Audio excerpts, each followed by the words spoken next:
Nagato. Got no father like I'm Naruto. Keep the blade on me, Ichigo. Who really wanna go toe for toe? GTR from Tokyo. Diamonds whipping up on the stove. Lucky man like a 4-leaf clove. Diamonds wanna go. Hello guys, this is Nagato's Revenge and welcome back to my channel. For today I have a really special video for the whole PlayStation 4 scene, and basically this is an all-in-one PlayStation 4 hacking guide for beginners or even people who are used to, hacking the PlayStation 4. But with that being said, I'm going to go ahead and get started with the introduction. So in this video I will be teaching you on how to fully hack your PlayStation 4, and in this guide I will be teaching you common knowledge and also installation protocols for installing Homebrew and games, and also learning how the PlayStation 4 works when it's running hen. This video will be split up into chapters and will have timestamps in the next slide, which will showcase on the topics and themes on how to hack your PlayStation 4. And just a little side note, in this video I will be only covering on the most popular topics in the scene and my personal opinion. I will link my PlayStation 4 playlist, which will include all of my PS4 hacking guides if this video didn't answer your main basic questions. But with that being stated, please be sure to follow my social media so you know the latest hacking guides and tutorials for my channel. And if you do follow these social medias, you have a better chance knowing when I upload or when I have some cool stuff to post for y'all guys to see. As well, if you do want to support my channel, you can feel free to donate via my PayPal. There will be a link in the description below, and as right here you can see the URL link to where you could send me a donation. This is very optional. I don't want y'all guys to feel compelled to donate to me, but I will really appreciate that if y'all guys do. But with that being said as well, I'm showing right here on the screen about the chapter index and how this is going to be going down and starting to pan out. So the prologue for this is where I'm going to be showing you guys on where to buy an exploitable PS4, or just check if your PS4 is exploitable, and things to know before modding a PlayStation 4. And then I basically have a common Q&A on how to basically some common questions I see along the scene for in terms of PlayStation 4 modding.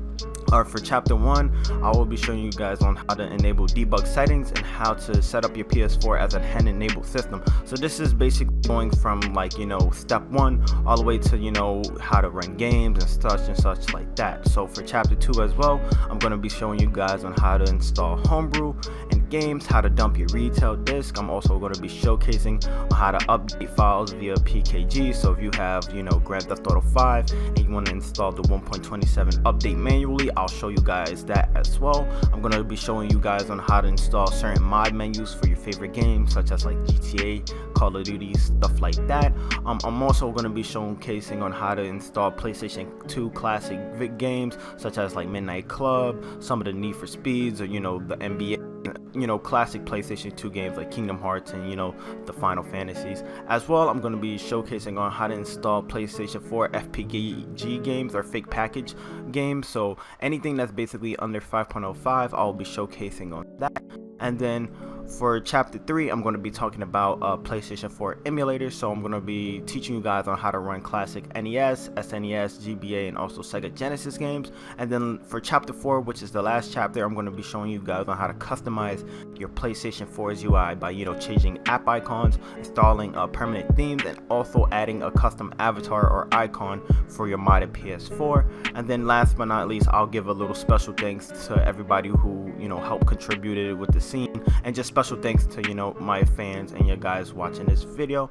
And as shown here are the timestamps. So if you want to go ahead and skip to certain chapters or want to learn on certain topics, you could go ahead and look at the timestamps in the video, and then you can just go ahead from there.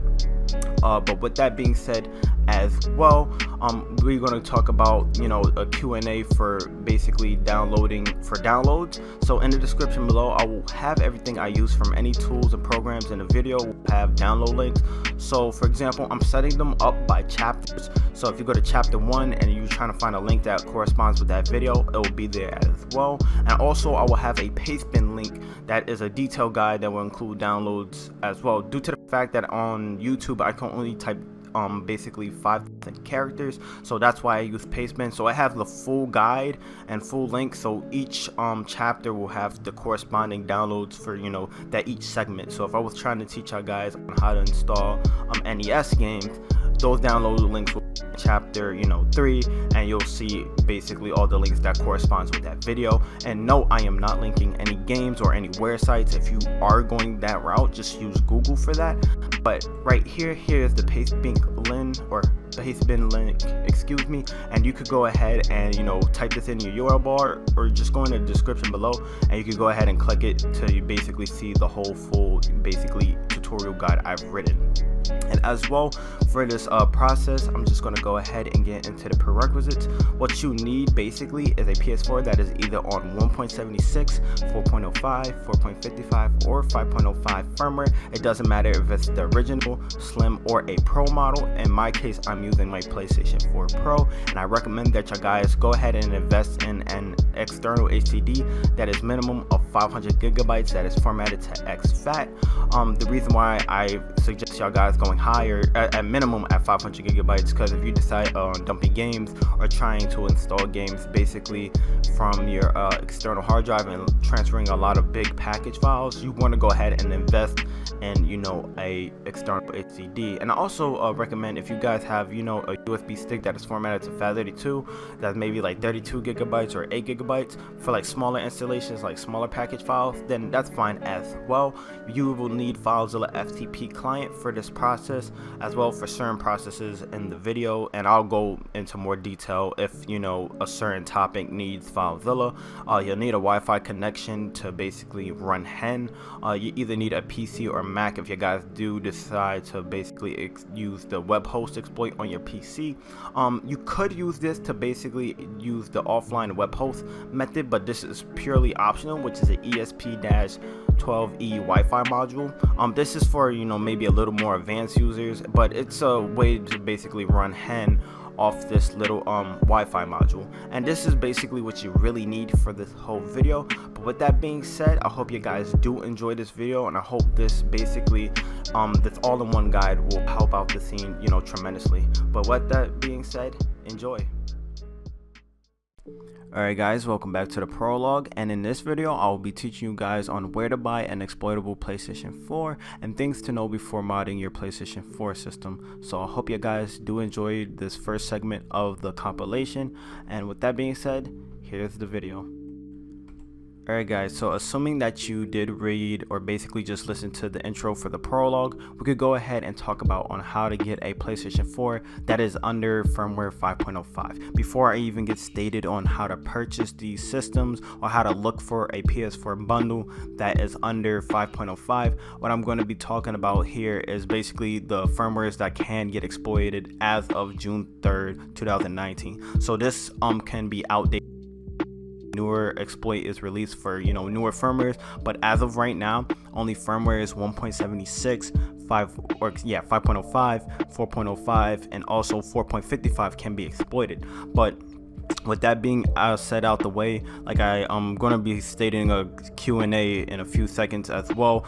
There's no way to downgrade your PlayStation 4 yet, and there's also not a way to basically run Hen on higher firmwares. But with that being said, here the easiest method is very simple. If you guys know the company eBay, people sell either basically any items. You could go ahead and find PlayStation 4s that are under certain firmwares, under 5.05, 4.55, and such like that, just by typing in the URL in eBay PlayStation 4 or PS4 5.05 firmware as shown here, and basically you'll get some results. But mind you, some things before just clicking the buy button, because like for certain prices with these, like to be honest, this is a really good price for a quote-unquote jailbroken PlayStation 4 or a PS4 that can be exploited. What you need to do is make sure that the seller is legit, and basically one thing you could do is click on the seller's page, and I'll do that for this one right here. And I'm just going to be showing an example, so I'm going to wait for that page to boot up. But once you find your PS4 of choice and you say, hey, that's probably a good price or whatnot, what we need to do is go ahead and verify the seller's feedback. So shown here, the seller's feedback is 100%. And basically what you need to do as well is just verify that the PS4 is on 5.05. So if you're trying to buy a PlayStation 4 that is on 5.05 or any firmware that's lower, contact the seller, make sure that that system is on, you know, that certain firmware, and make sure that the buyers, you know, you have an agreement or you read over the description. Like this one right here, it may be a little iffy to some people because it states that it's no returns, but as shown here, it should state, like, he has a picture of his PS4 that's on 4.0 firmware, but you always want to verify before you want to do a high bid purchase. But let's say if you guys do not want a used system and you want to go check out some more cash, there are other methods on how to get a PlayStation 4 that is on lower firmwares. And right here I'll be using wololo.net. I probably pronounced that and butchered the name, but anyways, there are other ways on how to get your PS4 on lower firmware without, you know, since there's no downgrade, you have to buy one. Is to basically make sure that when you look for bundles, that's another way. So some like steps and like tips right here, as it states here, it's easier to ensure that you have the right firmware by having a new and sealed PS4. And what that means is, like, you want a PlayStation 4 that's never been opened, never been touched, and it's verified that that bundle is under that certain firmware. So I think like the God of War or the Gran Turismo Sport firmware or PS4s are under 5.05 firmware. So then if you buy that system, you're more applicable to, you know, basically get a system that's under that certain firmware. If you're getting like a used system, be sure, like I said before, most sellers, you know, when contacting them, make sure that that system is on that certain firmware. And then if you're going to buy like off of Amazon or like somewhere like that, make sure they have a good return policy. So let's say if your PlayStation 4, for example, came on, I don't know, 6.20 firmware, and if you wanted to return that item back to probably get a PlayStation 4 that's under that certain firmware, you could go ahead and return it and get your monies back from that method. But basically this is just an easy kind of guide on just, you know, telling you guys on how to get it from, so eBay, Amazon, stuff like that. But also if you just Google on certain websites where to find PlayStation 4s that have, or certain bundle PS4s that have firmware under 5.05, there is kind of a little table guide that will tell, depending on what region. So if you're from EU, they will tell you those respective bundles that may have PS4s under those certain firmwares, and vice versa if you're from the US. But this is basically a general guide on how to get a PlayStation 4 that's under, you know, that certain firmware. But now in the next slide, or in the next video I should say, I'm going to be talking about on some, you know, common, you know, questions that most people have when it comes to modding a PlayStation 4. So with that being said, I'll see you guys in the next video. Alright guys, so for the next part of the video, I will be talking about some common questions on PlayStation 4 modding that I have been seeing around via from the internet, and also just, you know, being around in the scene, and also in my comment section. I get tons of questions about, you know, PlayStation 4 modding, and hopefully this little slideshow will cover some of the basic questions that y'all guys may have in terms of, you know, hacking your PS4. So for the first question we'll be talking about today, is there a method to downgrade to a lower firmware? The simple answer to that is no, unless you're of course on a test kit or dev kit PS4. But assuming that if you guys were in theory on a test kit or a dev kit PlayStation 4, you will be already, you know, you already would know how to essentially, you know, downgrade. But if you're on a retail PlayStation 4, aka a regular system that you know, buy from your local retailer store like Walmart, eBay, wherever, it can't be downgraded as of June 2nd, 2019. So while recording this, things can change. So maybe 2 or 3 years in the future, maybe some PlayStation 4 developer found out a way on how to downgrade your PS4. Then of course I'll, you know, update this guide, and then Basically, I would also make a new video about it on my channel if something like that were to happen, and you'll probably hear it all around from the PlayStation 4 scene itself or on Google or somewhere. Second question that we're going to be talking about that is very common, that I see on multitude of videos, and even I get asked this as well: can we go onto PlayStation Network and play with other people? The simple answer to that is no.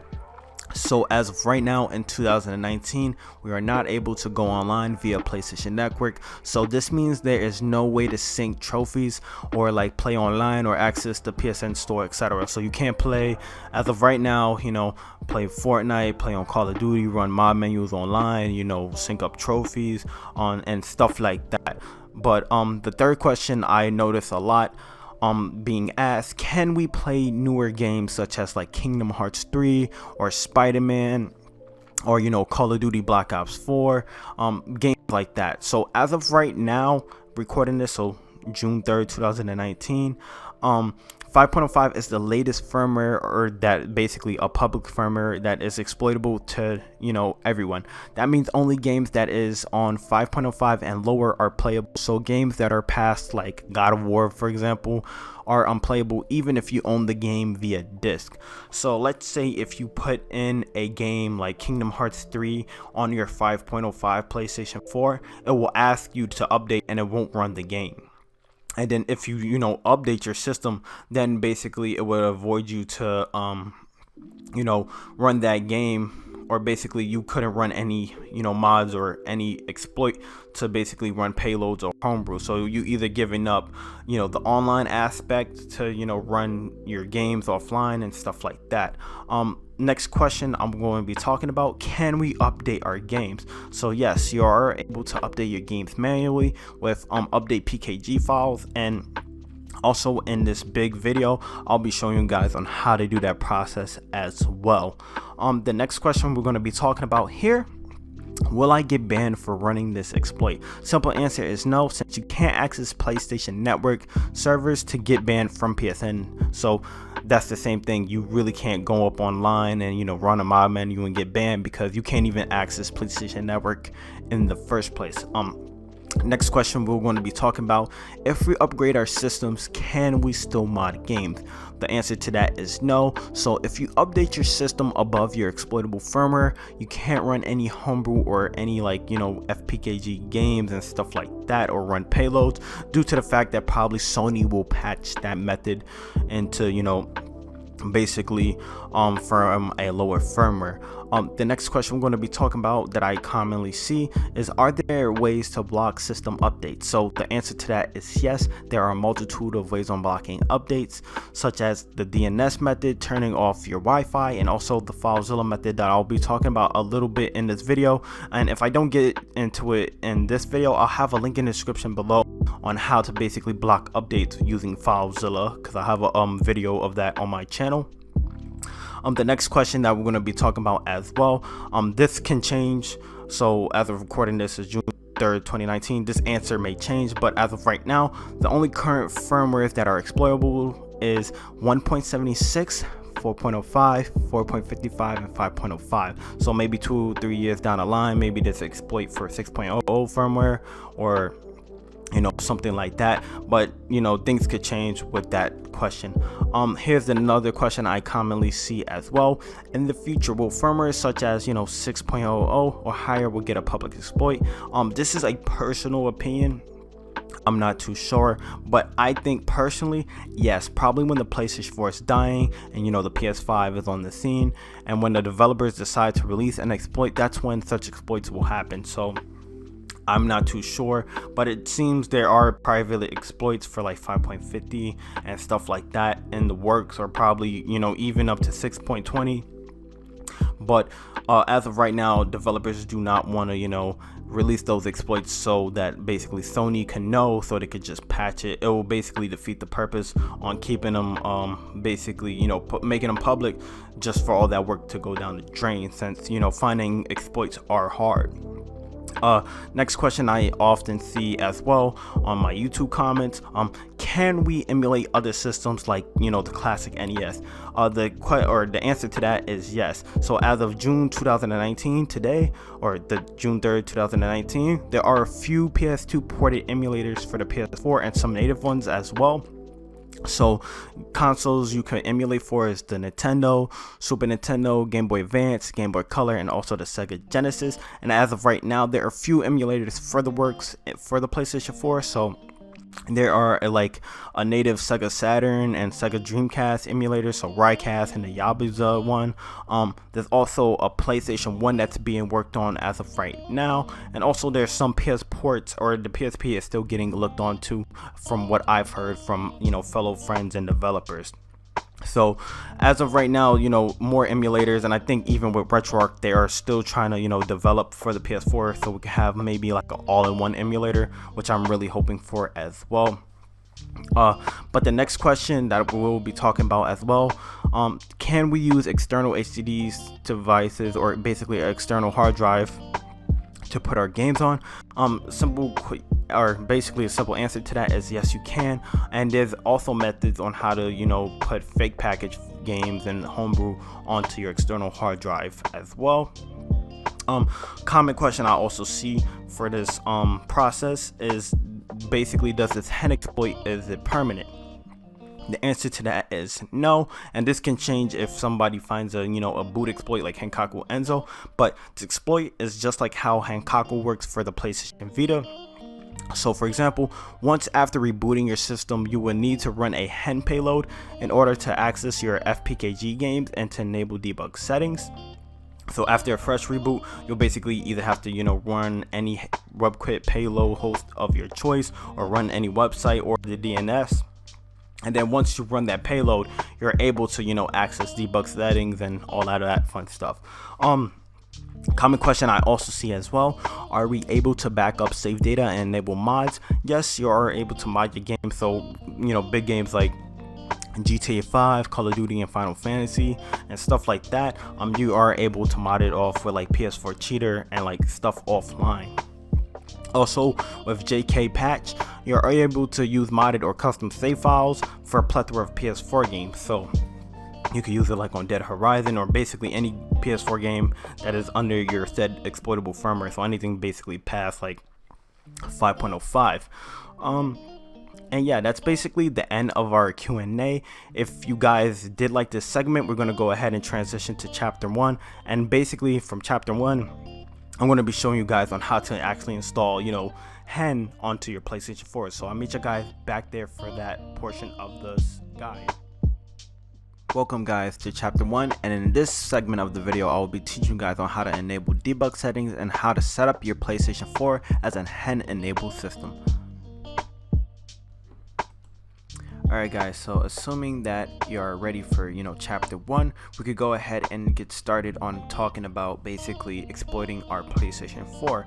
I'm basically going to have a link in the description below for this as well, as I stated earlier. But basically this website will teach you guys on how to basically host your PS4 and basically how to host your WebKit exploit. So right here, I'll just read it over right here. So what is this? Basically this GitHub. This is an easier way for anyone to host their own exploit for their PlayStation 4 using LAN, and here are some of the features stated here. So you are able to host your choice of exploit, since there are different ones out there. You're able to allow caching for your PlayStation 4, so you could use this with offline use. You could send your choice of payloads after running the actual hen exploit from the first initial boot up. You're able to block PSN domains from resolving like basically accidental updates and block them permanently or temporary. You could basically serve a specific firmware update to your PS4 if you wanted to. So this basically what this means, let's say if you were on 4.05 and you wanted to update 5.05 locally, then you could do that as well. But I wouldn't even recommend doing that. You could just use the USB method. And then basically this works on Mac, PC, and such and stuff like that. But what we're going to be doing is using the remote DNS way, which is basically the easiest way. So I'm just gonna set like a disclaimer right here. If you're on, firmwares 1.76, 4.05, or 4.55, go ahead and update to 5.05 if you want basically a better experience into modding your PlayStation 4, since you're able to run more homebrew, since a lot of the developers really only develop for 5.05, and usually the primary releases are for 5.05 firmwares as well. And also you can run games up to 5.05 firmware, which basically that's like the main point for a lot of people. But assuming that your guys are on a PlayStation 4 that is exploitable, we could go ahead and follow these steps. So if your PS4 is like 5.07 or lower, since I guess now 5.07 can be run with hen, what we need to do is basically follow the first step, and I'll show that on the screen in a little bit as well. So I'm going to leave this on basically the screen right here and transfer over to my PlayStation 4 so I could read y'all guys the steps and showing you guys on how to set up basically hen on your PS4 via with the DNS. So I'll meet you guys back onto the PS4 for that process. Alright guys, so I'm back onto my PlayStation 4 as shown here. But just to give you like a little quick guide on how my PS4 works. As you see here, I have basically some games that are locked and some homebrew that is locked on the screen as shown here, and basically I'm not able to run it since I don't have the initial hen payload installed. If you basically have this error, you haven't basically ran the hen payload, and that's what usually happens when you don't run the payload first. But the way how to fix that, and I'm gonna showcase here in a second that I'm on 5.05 firmware. Let me go to my settings and system settings if I can find it right now. Yeah, go to system information, and as you see here on the screen, I am on 5.05 firmware, but we need to go ahead and set up our PlayStation 4 so we could go ahead and run the DNS. So the easiest way on how to do that is going into network, scrolling all the way down to go ahead to set up network connection. We need to use Wi-Fi, and then what we need to do now is go ahead and set up a custom one, and then from there it's going to basically ask us to sign into our Wi-Fi of choice, and then we need to go ahead and put our DNS. So right here I'm probably going to block out the screen so you won't see my Wi-Fi password and stuff. But once that is done, once you sign into your Wi-Fi again, what we need to do is go ahead and wait for it to basically load up, and then where it says IP address, you could go ahead and put automatic. For DHCP hostname, do not specify, but for DNS it has to be manual. So as shown here, these are the two DNSs that you have to set your PS4 to. You could either have them vice versa, but basically you gotta type in 165.2227.83.145 for the first DNS, and for your secondary DNS you will have to type in 108, 61, 128, and 158. And this is basically a DNS to run the actual payload for the website. All you would have to do now is, once you verify that your numbers are shown on the screen as here, you would just have to hit next, and then for the MTU settings just hit automatic.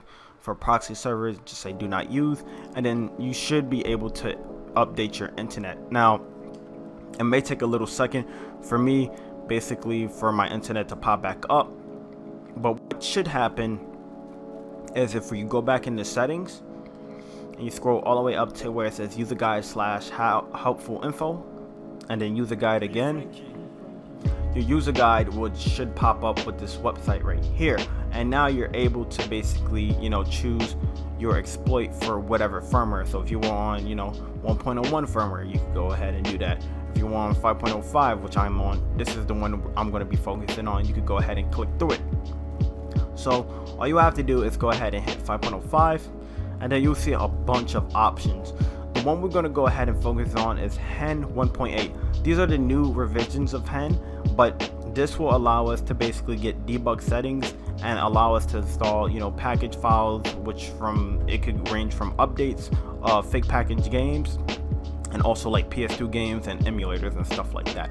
But all you would have to do is go ahead and hit hen 1.8, and this is a common error issue shown on the screen, that there is not enough free system memory. All you would have to do when you get that is go ahead and just reload the payload, and then you basically will see a little loading screen as shown here. And then sometimes your PS4 may have a kernel panic, but in this case it didn't for me. So you get a little notification on the side of your screen saying that basically the hen payload has ran. And now if I go back out to my PS4 and just wait for it to load, as you see here, all of my Homebrew games, I am able to access this and have basically the lock screen off of it. So I'll just go ahead and boot into a random PlayStation 2 game. I'll run Midnight Club Dub Edition, and then as shown here, I'm able to basically, you know, run into, you know, custom games, or custom PS2 games I should say, and emulators. And I'll showcase in a second. Right now, once this is shown up for y'all guys, I'll showcase that I have debug settings, which I'm able to, you know, install games and stuff like that. So if I go ahead and back out of this and go into settings, let's scroll all the way down. I have now debug settings on my system, and if I go into game package installer, I'm able to install packages if I have my USB in that has a PKG file. But as shown here, I have all of my debug settings, and that's essentially how to set up your PS4 as a hen system. Now, as stated before as well, if you know you restarted your system, you basically would have to do that process over again. But that's essentially, you know, how to run hen on your PS4. So hopefully you guys did enjoy this segment of this tutorial, and now we're going to go ahead into chapter 2 and talk about on how to install games and Homebrew and much more like that. So I'll meet you guys for that part of the video. Alright guys, so now we are transitioning to chapter 2, and in this tutorial segment I'm going to be showing you guys on how to install Homebrew and games onto your modded PlayStation 4. Meet you guys on the next video. In this video, I'll be showcasing on how to dump / backup disk-based games onto your PS4. With that being said, enjoy. Alright guys, so the very first video we're going to be talking about, or basically the very first segment we're going to be talking about in chapter 2, is how to dump your disk-based games off your, you know, PlayStation 4 to an external HDD. So for example, let's say if you have a disc copy of, I don't know, Final Fantasy 15 and you wanted to dump that onto your external hard drive, you can with this process. So the game I'm going to be using today is Little Big Planet 3, and with this game, the only reason why I chose this, since it's 14.5 gigabytes and it's the smallest game I have in my collection. If I were to do something big like Grand Theft Auto 5 or, you know, Final Fantasy 15 or Kingdom Hearts, it will take way too long, and then basically it will take a long time for me to render. But assuming that you guys have your game of choice and basically an external HDD, or, you know, a USB drive that is minimum of 64 gigabytes, you can do this process. And as I stated, earlier in the video, if you look in the description below, I have all download links and basically any tools throughout the video for this process. So first things first, what we need to do is go to our desktop right here, and then basically go ahead and find your external USB device, and make sure, like I stated before, it's at least 64 gigabytes minimum, due to the file size of PS4 games being huge, and you want to make sure that if you are dumping a large game such as like Grand Theft Auto 5, you have enough space. But what you want to do first is go ahead and back up your data off your USB drive if you do have any data. Let's say if it's a new USB drive, then you don't have to do that process. But if you have important files and your USB drive is not formatted to exFAT, that means we basically going to have to reformat that for the process. But assuming that you guys have your external HD device or a USB that is at minimum of 64 gigabytes, what we need to do is verify that your USB is on exFAT. So the way on how to do that is go hover over your USB, go into properties, and then where it states file system, it should state that your thing is on exFAT. So if your guys' external HD device, mine is 500 gigabytes, and it states that it's on exFAT, then you could go ahead and skip the process. But let's say if your thing is on NTFS or FAT32, we need to change that because this process won't work for that. So what we need to do is go ahead and right click over a drive again, go into format, and then there should be another window that will pop up. So where it says capacity, go ahead and choose the highest capacity of your USB drive. In this case it's 465 gigabytes for me. And then for your file system, like let's say if it's on NTFS, most HDDs I know is usually just in default, go ahead and switch it to exFAT. And then for allocation unit size, what you want to do is go ahead and toggle to this option right here, default allocation size. And then for your volume label, you can name it anything. So in this case mine is just Linux test because I was trying to do something for Linux on my PS4. And then make sure that you have this toggle to quick format as well. Once you have your thing set up just like this, you could go ahead and hit start, and then you'll get a little notification that states warning, formatting will erase all data on this disk. To format this disk, click OK. To quit, just go ahead and hit cancel. So by hitting this thing, you're just accepting that, yeah, I'm going to reformat your hard drive, or the PC is stating that, and then it's basically going to wipe all your data clean. That's why I said to go ahead and back up your data. But in this case, I'm not going to do that since I'm already on exFAT and I have some data that I do want to keep on this USB.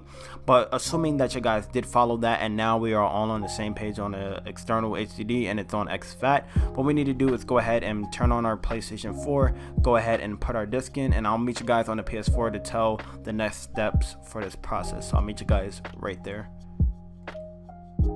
Alright guys, so as shown here, I'm back onto my PlayStation 4. The first step we need to go ahead and focus on is basically plug in our external HDD device or USB into our PlayStation 4, and also basically plug in, or basically I shouldn't say plug in, but to put your PS4 disc into your PlayStation 4. And now what we could do is go ahead and we need to go ahead and run this website. So if we go to our internet browser right here, I'll have the URL pop up in a second.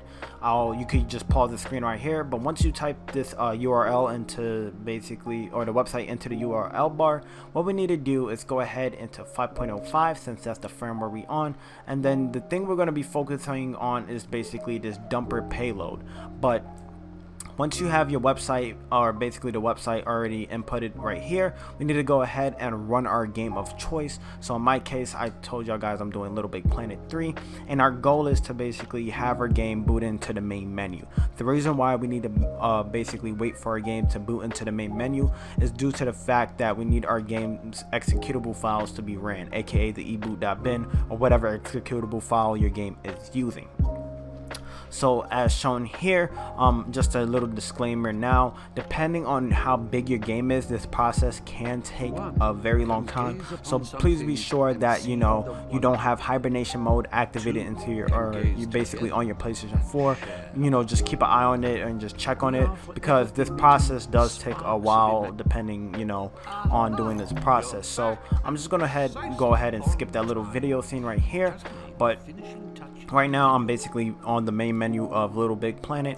What I'm going to do now is go ahead and back out, go into internet browser, and now once basically the URL has popped up, I'm going to go ahead and run my dumper payload, and then it will give a little notification stating what firmware you're on. So in this case I am on 5.05, and now once that is done, basically we need to go ahead and log out, or basically log out from the internet web browser, and then we should get a little notification stating that our game name and basically the title ID, and then it's going to start dumping. So as shown here, it's extracting the app .pkg and also the image to my USB flash drive.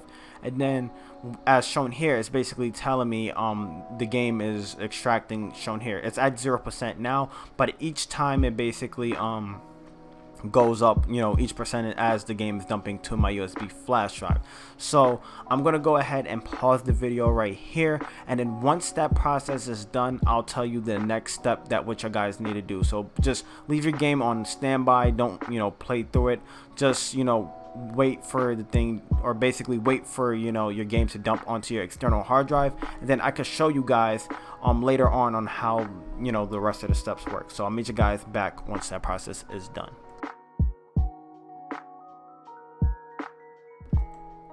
Alright, so guys, basically my game has finished dumping from my PlayStation 4, and once your game basically finished dumping as well, your PS4 should shut off. And then basically if you go to your USB drive, which I'll show here in a second, here's my USB drive. This is how your game should look like, and I did skip a step and transferred my game over to my desktop, but you basically should see your content ID to your game. So mine's correspond with Little Big Planet and also the patch as well.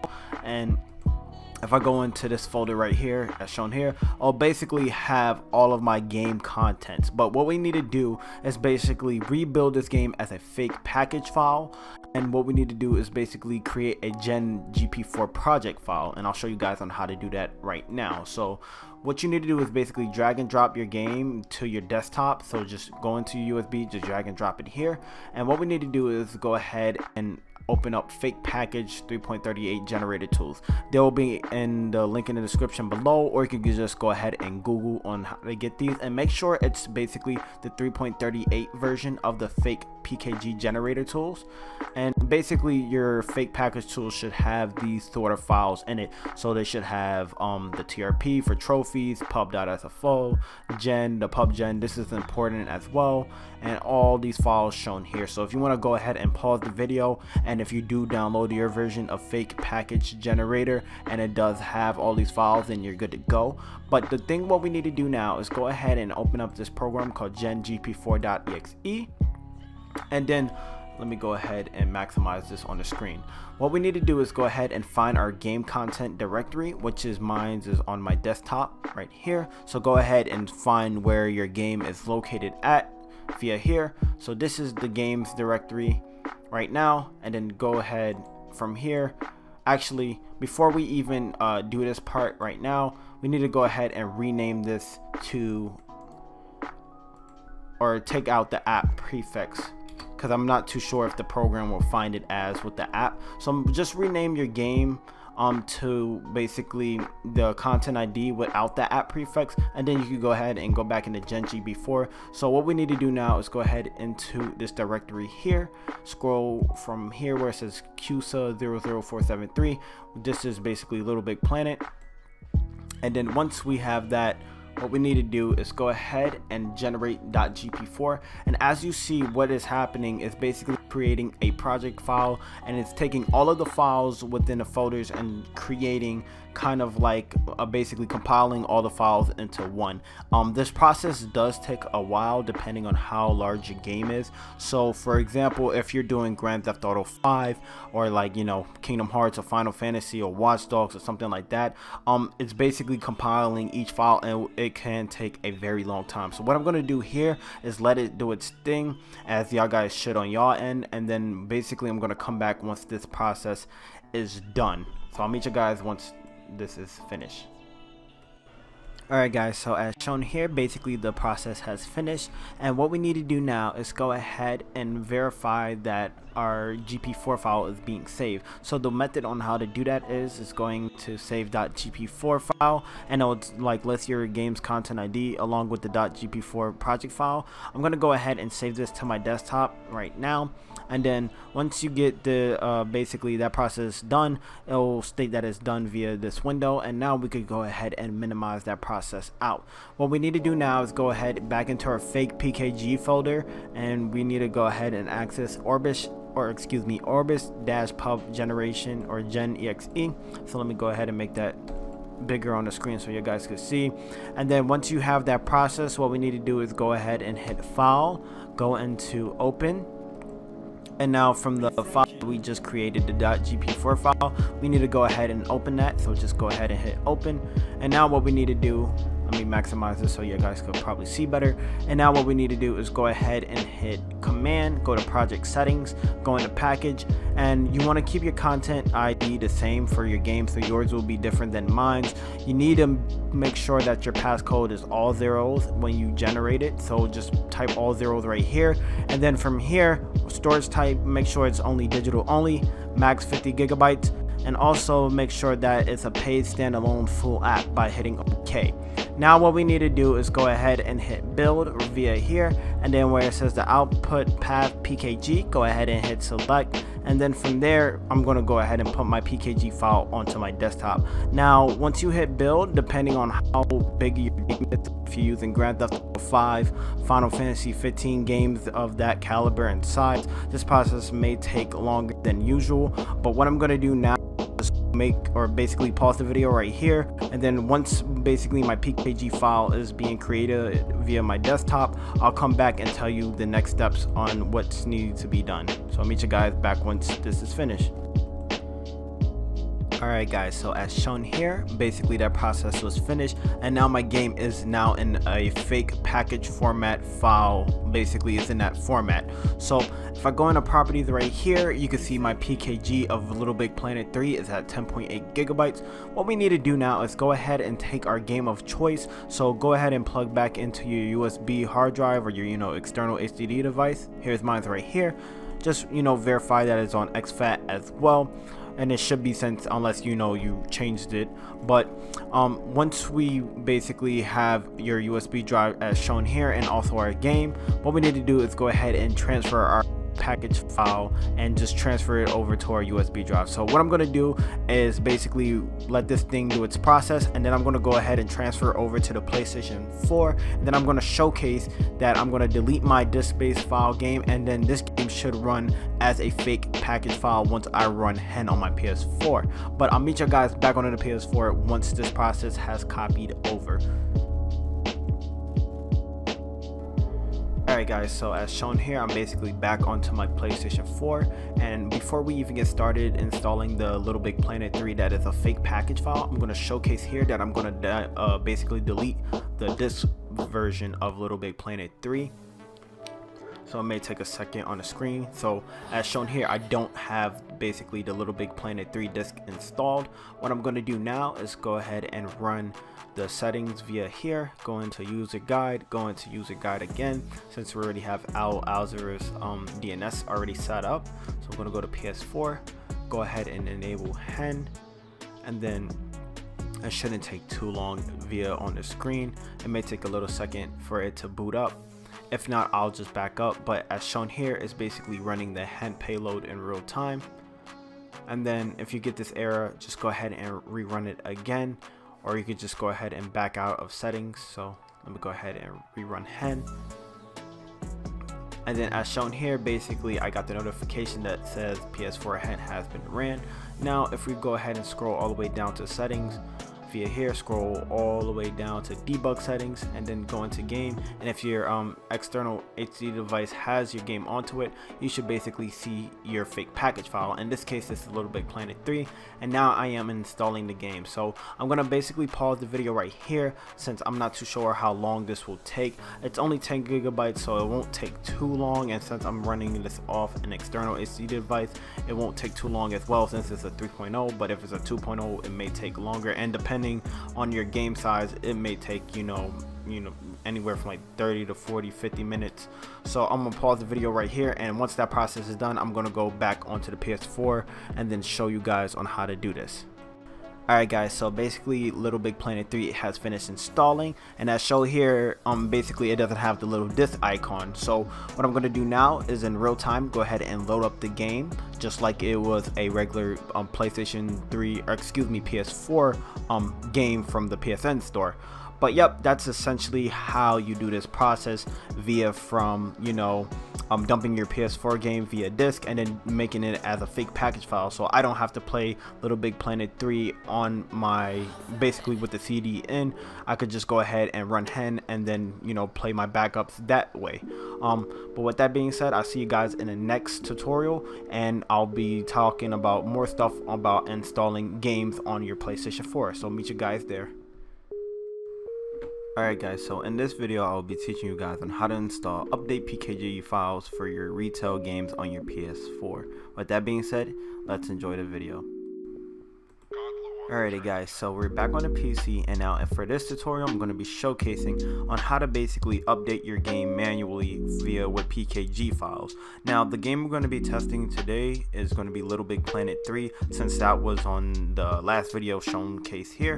But the first thing what we want to do is go ahead and open up your internet browser or Google Chrome or whatever, and you want to go ahead and type in this URL, so https://ps4database.io, and this website, all credit goes out to OculusNet for making this, but this website basically allows us to download any update package files for a multitude of games. And the cool thing about this website compared to others, it's a lot easier to use for the common user. So for example, since I'm doing Little Big Planet 3, or your game may be different, you want to go ahead and find your game's content ID. The easiest way on doing that is basically just looking on the cover on your box or the spine of your game box, or you could just go ahead and Google and type in Little Big Planet 3 content ID. Let's say if you really don't know the content ID and you're having a hard time like finding it, let's say you have like some obscure Korean game or something like that,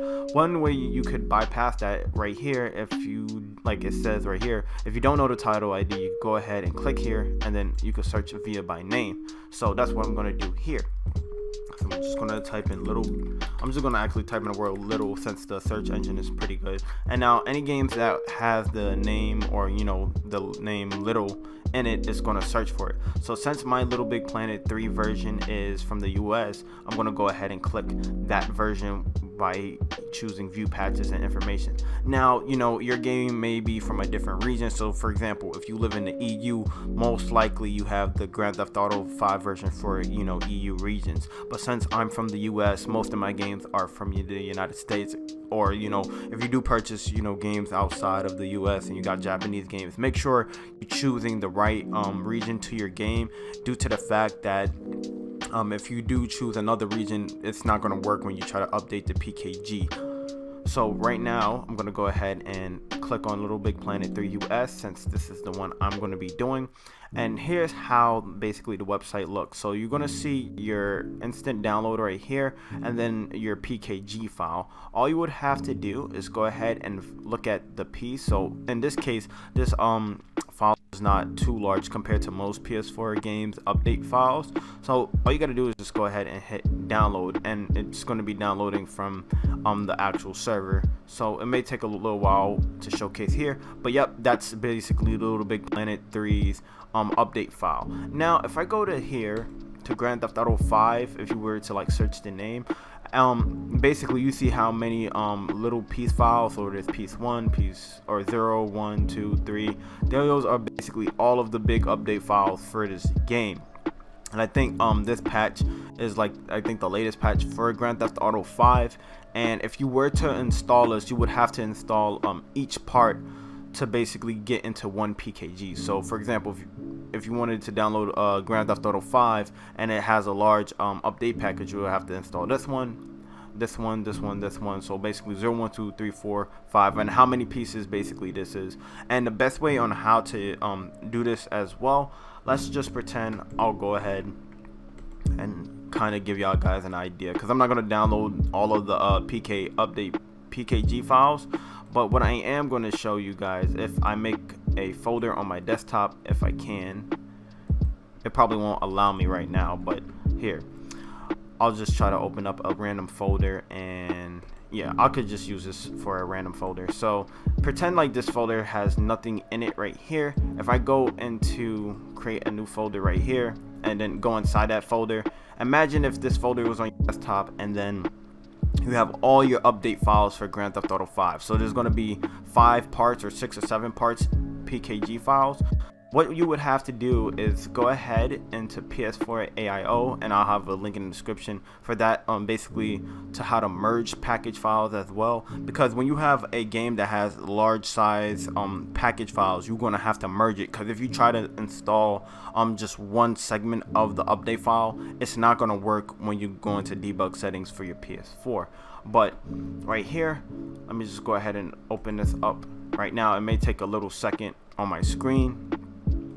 And then let me see, this thing has 6 minutes to wait. So what I'm actually going to do, since I think my PC is having a little issue right now, I'm just going to go ahead and stop the recording here, and then once the PS4 AIO exe has been ran, I'll show you guys on what I mean for that segment. Actually, I lied, it popped up. So okay, imagine like that blank folder I was talking about, and it has like your basically 8 update PKG files, and it will be labeled 0, 1, 2, 3, 4. The way what you would do is just drag and drop your package files right here, and then you could go ahead and hit start, and then either you could just add your directory or find your update PKG files to basically repack them in. And then once that process is done, you'll get one big file that will be like all the files combined. So if you take, you know, highlight 4 files and they came out to like 4 gigabytes, the main file will be like 0.0, and then it will have the actual update. But that's only for games that require large file size, so something like Final Fantasy 15, Persona 5, Kingdom Hearts, and stuff like that. But what I'm gonna do now here in a second is just wait for this to download, and then I'll tell y'all guys the next steps once your update has downloaded as well.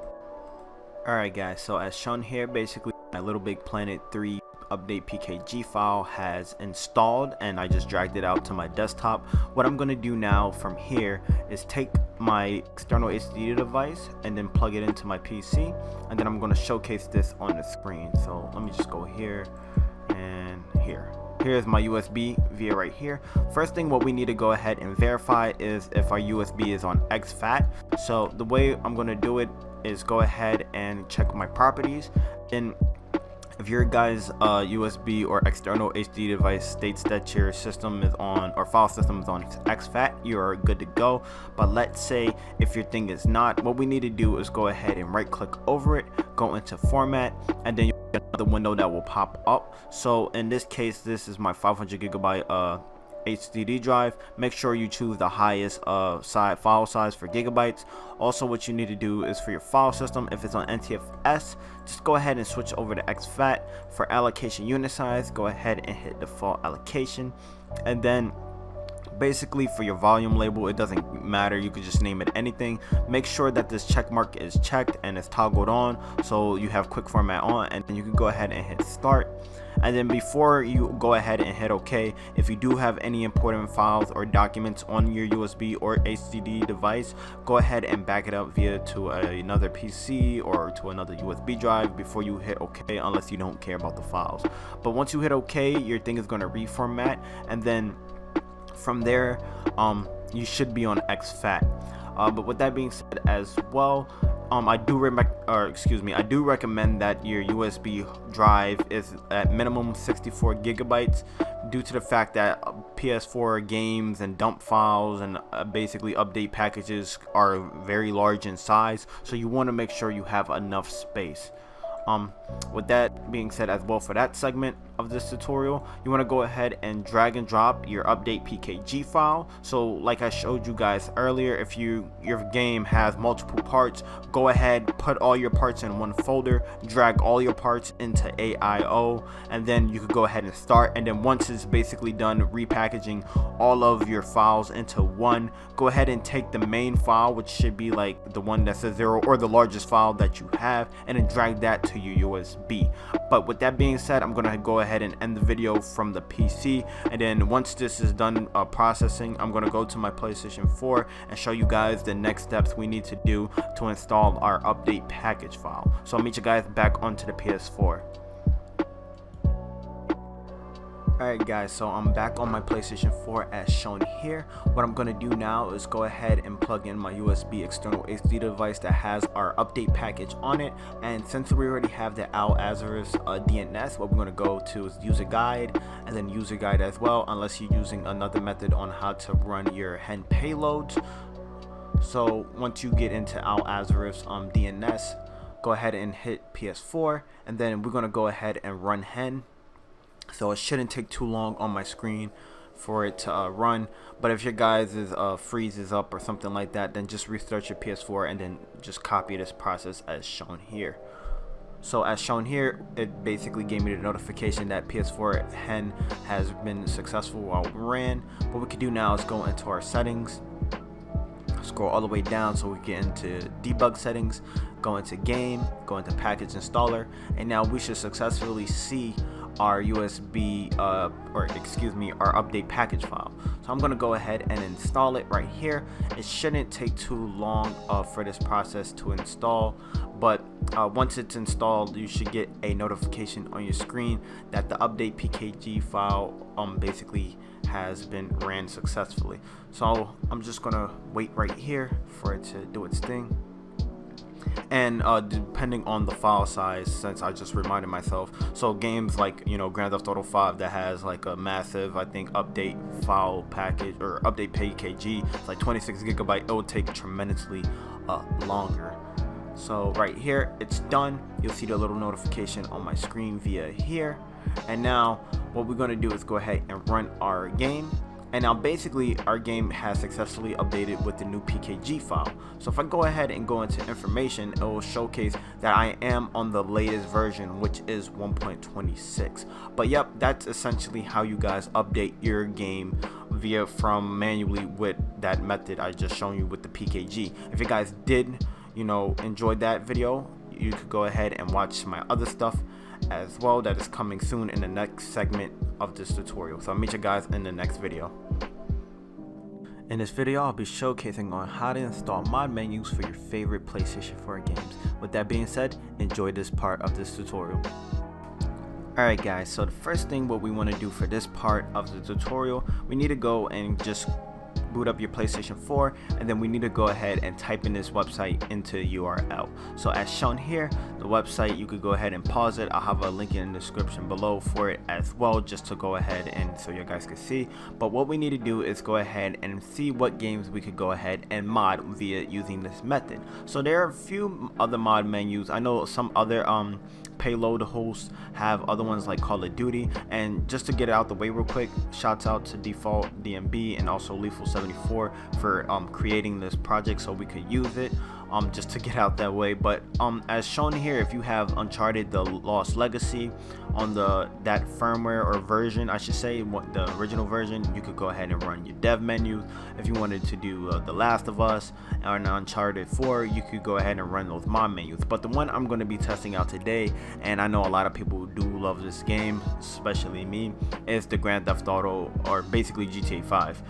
The first thing what we need to do is very simple, is just verify what region of your game is. So most of these mod menus are for the US and EU, so most primarily people have the US or European version of Grand Theft Auto 5. And then the thing we need to also verify is what version our Grand Theft Auto 5 disc is on. So I already know I did the update PKG file for it. So if I go here to information, you can see that my game version is on 1.27. So what I'm going to do here now is go back into the internet browser, since we verified my game region, since I already know mine is a US copy and I already know that I'm on 1.27. We need to go ahead and run our mod menu of choice. So I'm just going to go ahead and run while the version 1.27, and I'm just going to go ahead and hit this. It may take a while for the payload to load, or a couple of seconds, depending on how fast the payload wants to work. But once it's basically showcased on the screen, it will basically have a little notification just like any other payload. It's probably going to pop out right now because it says it's loaded. But once the notification has been ran, yeah, so there you go right here. So it's just saying welcome to PlayStation 4 Hen. And now it's asking me to launch a GTA 5. This is what we're going to do right now. So I'm going to go ahead and launch Grand Theft Auto 5 real quick. And then basically I'm going to have to wait for the game to boot up into its basically the main menu, or not the main menu, but into the Prologue, since I didn't play GTA 5 on this console right here. But once that process is showing up on the screen, I'm going to be showcasing that the mod menu has loaded. So as you see here, it's setting up the environment, and it detected what version I have. And then I'm gonna go ahead and pause the video right here, so y'all guys already know what the GTA intro looks like.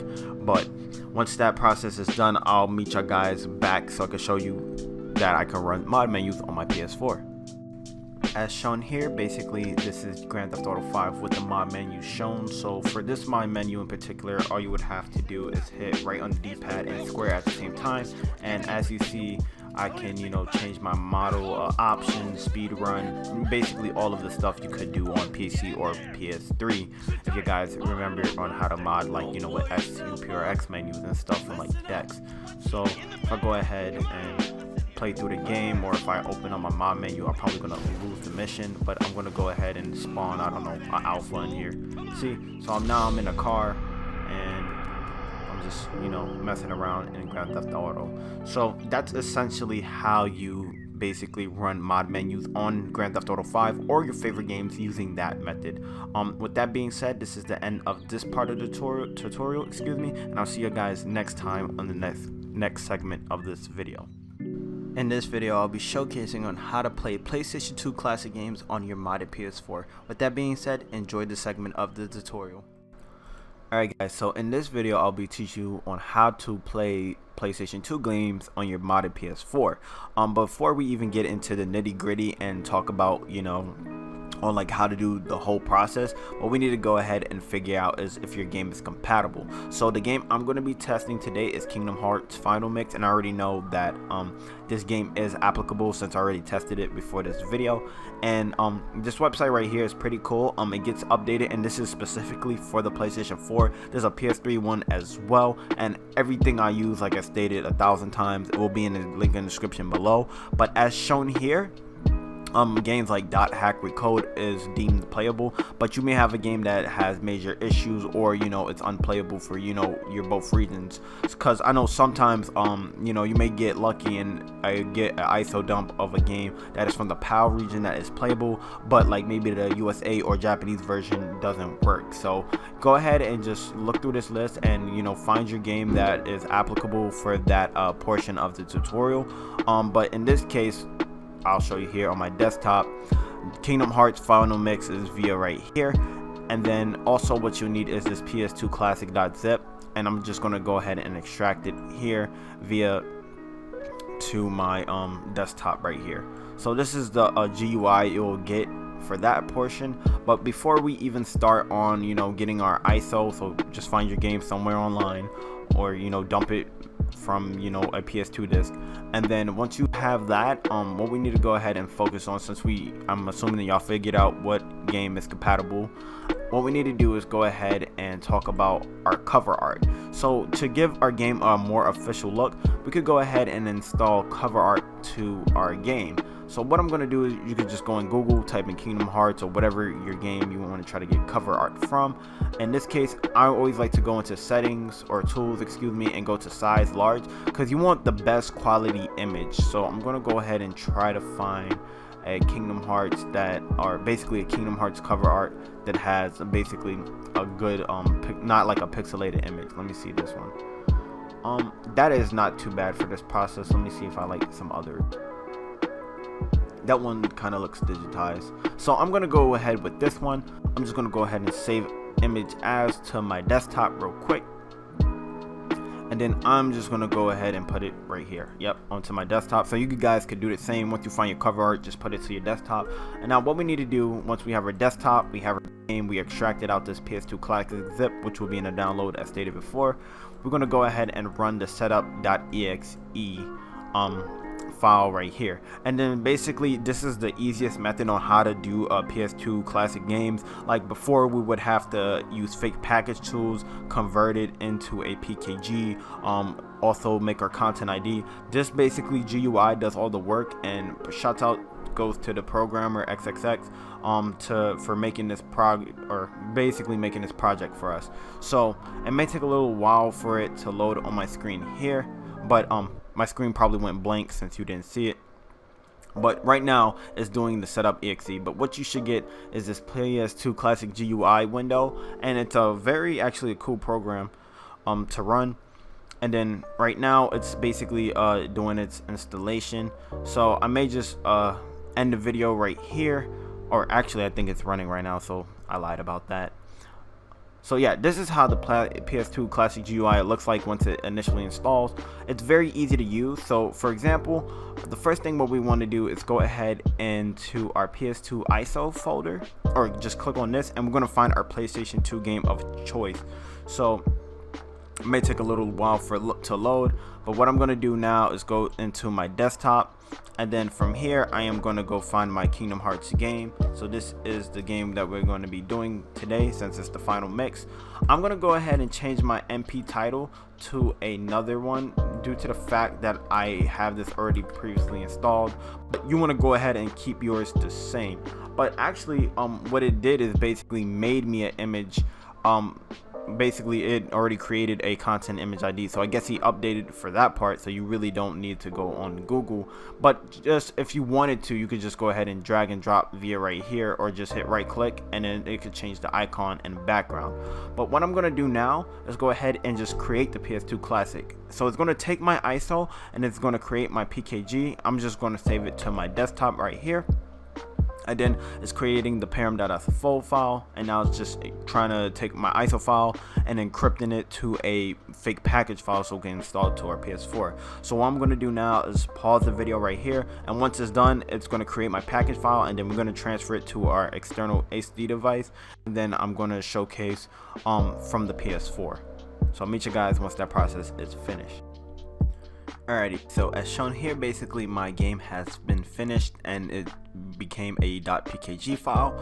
And as you see here, if I go hover over to properties real quick, it's 3.31 gigabytes in file size, just like the ISO was. So what we need to do now is go ahead and plug in our external HDD device or your USB and make sure it's formatted to exFAT. So I'm gonna go ahead and run my USB now, and then just to verify that your thing is on exFAT as well, we need to go into properties just by right clicking, and then if your file system states that it's on exFAT, that means you are able to, you know, just drag and drop the folder, or excuse me, the actual PKG file, which is your PS2 game now.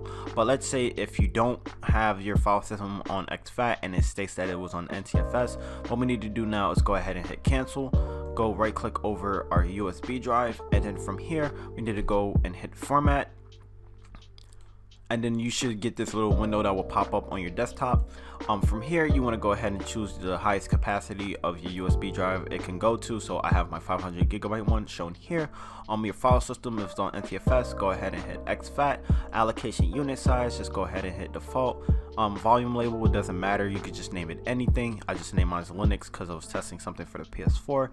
And make sure that this is checked marked and it's, you know, toggled on, that to hit quick format, and then go ahead and hit start. But before you hit OK, make sure you back up your data to another USB flash drive, or, you know, to another device, just because if you have important files and anytime you format an hard drive or, you know, a USB, it's going to wipe your data clean, so it could basically convert over to that file system. But once you hit OK and you're on exFAT just like me, what we're going to do now is take our USB and just drag and drop our file via over here. So this is my Kingdom Hearts final mix being transferred over now, and once this process is done, I'm going to go ahead and move over to the PlayStation 4, and I'm going to show you guys on the next steps on how to do this process.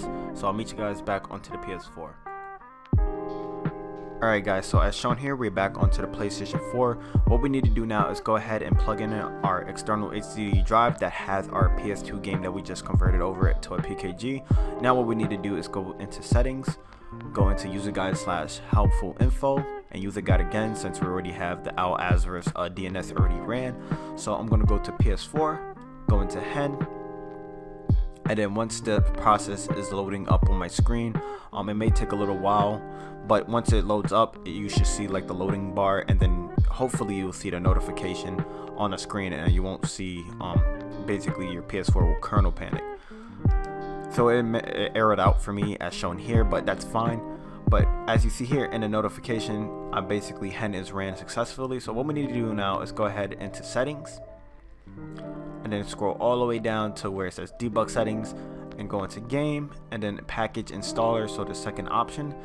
And then if your USB drive is in, now our game of choice is going to be ran via right now. So I'm going to go ahead and pause the video right here, so since the installation may take a little long to see, but once it's back onto the screen and it's done, I'm going to showcase that Kingdom Hearts is now on my PS4. So as shown here on the screen, basically this is Kingdom Hearts Final Mix. Don't worry that my version doesn't have the icon right there. I think something errored out when I was installing it, but with that being said, it's still playable as shown here. So I'm going to just go ahead and run it like a normal PS4 game, and then I'll play through some of the main menu. I don't want to get this video copyrighted since that Kingdom Hearts song is on, or basically it's copywritten.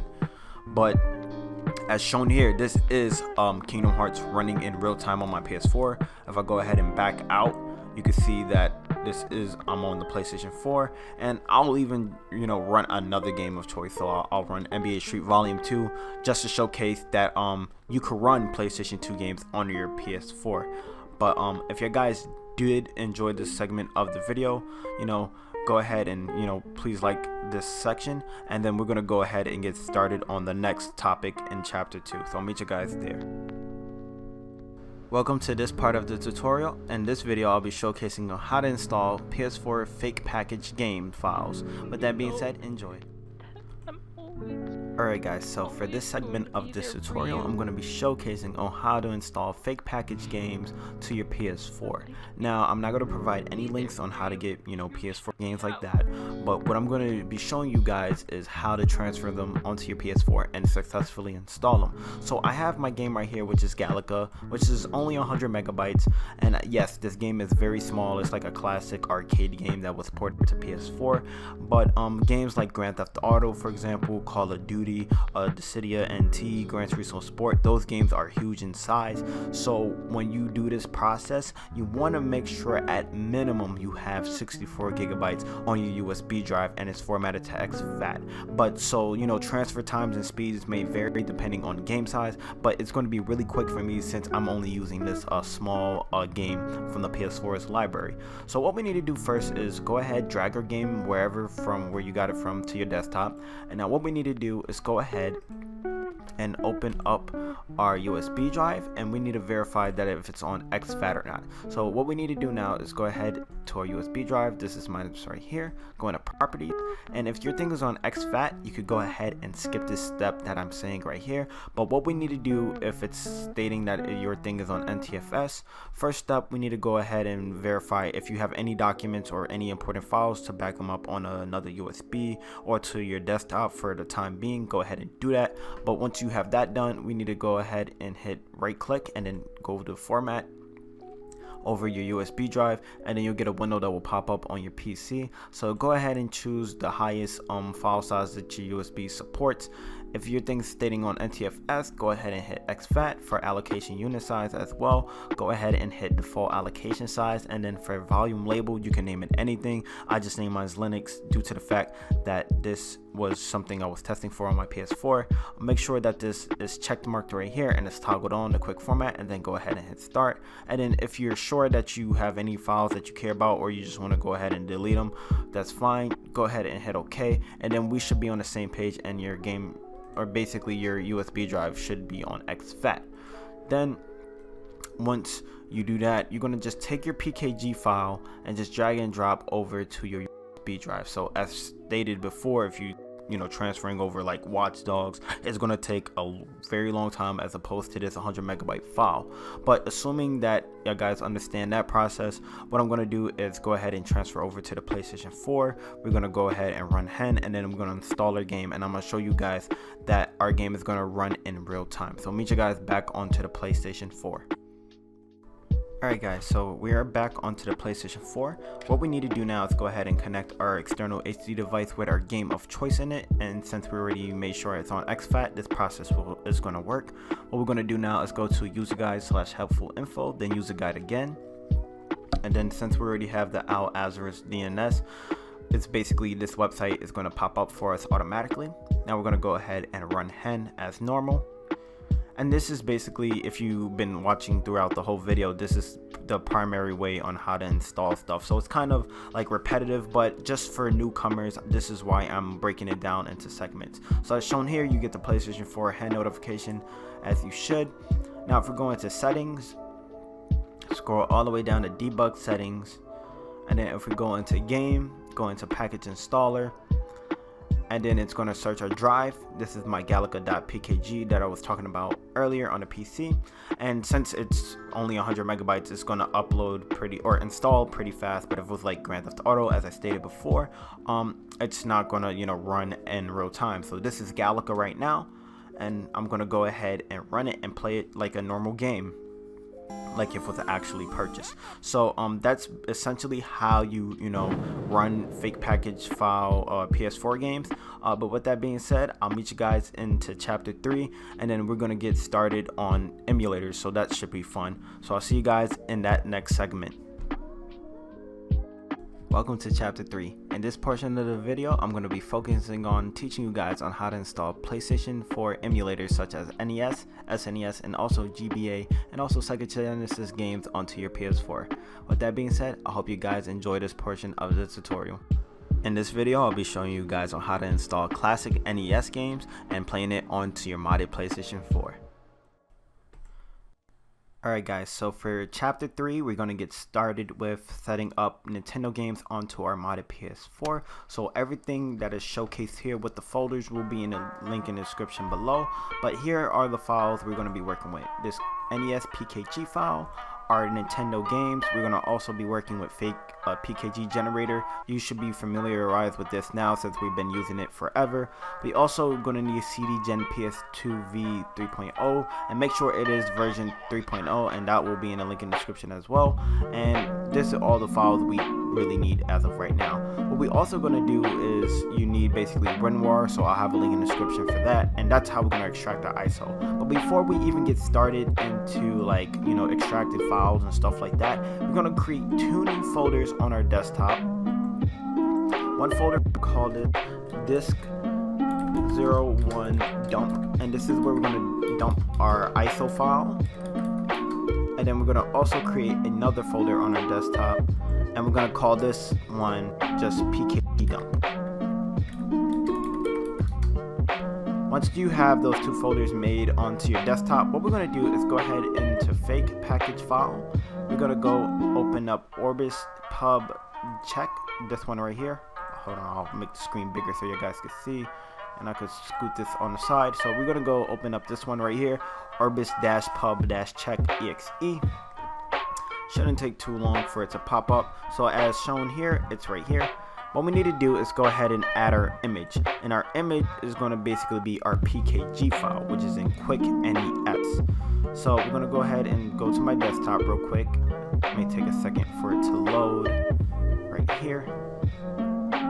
So okay, we're going to go ahead and click on my desktop right here, scroll to quicknes.pkg, and then once we do that, it's going to basically give us our files and basically our content ID. So it's scanned basically that PKG.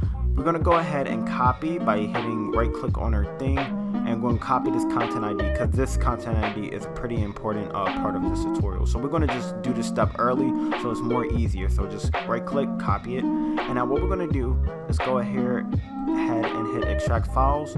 Where it says passcode, what we need to do is go ahead and hold down 0 until you can't anymore. So that's basically the password, it's 32 zeros.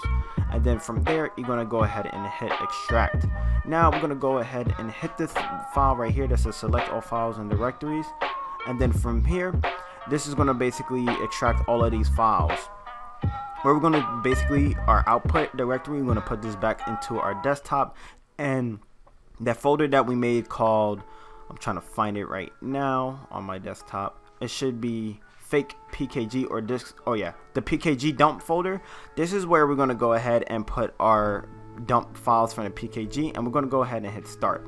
It shouldn't take too long since the PKG file was 25 megabytes, but as shown here, it's successful. Now we could go ahead and close this part out. So if we go into our PKG dump file that we just made on our desktop, you're going to get 2 folders. So the first folder, we're going to have to rename it from that content ID I told you earlier that we need to copy. So in this case, it's going to be CUSB 99999. Make sure you have that. And then for where it says SC0, what we're going to do now is go ahead and rename, and we're going to call this SCE underscore, or let me move my keyboard so I can type better, SCE underscore sys, and all lowercase. Can't type today, but this is how it should be formatted as of right now. So if we go into this content ID and then go into image, we're going to get this disk 0 ISO file. This ISO file, we're going to have to extract it out. You could use ISO Buster or whatever, but I'm going to just be using WinRAR. So I'm going to open this file by right clicking and then open this file with via WinRAR. And then from here, you're going to get these contents right here that we need to go ahead and extract out. So via right now, what we're going to do is go ahead and extract this out to our disk 01 dump folder right here. And now where it says where to place our ROMs, we could go ahead and X this out. I'm going to maximize this a little bit. Where it says where to place our ROMs at, this is where we're going to put our NES games into it. So I'm just going to go ahead and hit Control A and then just drag and drop all of my games into this one folder. So now to minimize this, and then right now my game should be in this ROM folder. Maybe I have to just reload it and go back in and out of this. But as you see here, all of my Nintendo classic NES games are in here. What we need to do now is go ahead and minimize WinRAR again, and now we need to go open up CD Gen PS2 version 3.0. Once we do that and open this up, you'll get this little thing right here. And the first thing what we need to do is go ahead and take our disk 01 dump folder, open that up, and then copy and paste or just drag and drop into this folder right here. And then if you get this list of errors, that's fine. Just go ahead and hit close. Now what we need to do is go ahead and hit file, and then we need to go ahead save as, or save image, excuse me. And now we got to change this to ISO, and now we're going to name this disk 01, and then where it's basically on our desktop, we can just go ahead and save it. So this process may take a little while, so I'm going to go ahead and pause the video, and it depends on how many NES games you put, but I'm going to go ahead and pause the video right here and then showcase what should it look like once the process is done. So I'll meet you guys back when it's finished. Alright guys, so as shown here, this process has been finished, and you should get the same message that states that the port arrived at the, the boat arrived at the port. And once you have that, what we need to do is just go ahead and hit OK, X out of this. We could go ahead and X out of our disk 01 dump. Now we should have our ISO that we just created from the CD Gen PS2 program. What we need to do now is go to our PKG dump folder, go into USB 999. We need to also drag this SCE underscore sys folder in here as well. And then from here in our CUSB 999 folder, go into images, delete the disk 01 ISO because it doesn't have any of our games in it, and the one that has our games will be in bigger file size as well. So as you see, this is 133 megabytes. Now what we need to do, once we verify that our game, you basically have your SC underscore sys file in here, and also you replaced it with your new NES games in it, what we need to do is go ahead and drag our CUSB 999 file out to our desktop. I'm going to go ahead and delete my disk 01 dump and PKG dump folders since we don't need that anymore. And what we need to do is go ahead and open up fake package tools. And just like how we did with fake packages for PS4 games when we dumped them, we need to go ahead and create a Gen GP4.exe project file. So if you guys remember, we need to go ahead and go into here to browse the folder, go into CUSB 9999 since this is our ROM emulator game. Go from here, and then we need to go ahead and generate .gp4. So since there's not a lot of files in here, it's not going to take too long like Little Big Planet 3 did. But what we need to do now is go ahead and hit save.gp4, and then we're going to go ahead and save this gp4 file onto our desktop. Right now we're going to press this, and we also from here we're going to go ahead and open up orbis-pubgen. So it shouldn't take too long for it to load up, hopefully. Let me see if it already loaded up. Okay, yeah, so it loaded up here. What we need to do now is go ahead into file, go into open, and then we're going to find our .gp4 file, go ahead and hit open again, and then we're going to go ahead and build this image. Go where it says build package file.pkg. I'm going to go ahead and choose the output path, and I'm just going to go ahead and save this to my desktop right here and build. Now what should happen, it shouldn't take too long, but once the process is done, I'm going to go ahead and transfer it over to my USB device. So I'll meet you guys once that process is finished. Alright, so let me go ahead and minimize this out the screen. Shown here, all my NES games have been packed up into one file, so this is basically my file right here.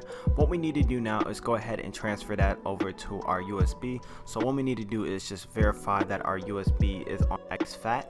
So the way how you do that is, let me go ahead and scroll this over to the side so you can see a little bit better, but you go ahead and right click over your USB drive or external HD device. And what we need to do now is verify that the file system is on exFAT. Let's say if it's not on exFAT, what we need to do is go ahead and close this out, right click over it again, go into format, make sure your capacity is the highest that your USB states. If your thing's on NTFS, just switch it back to exFAT. Your allocation unit size, what you need to put it as is default allocation size.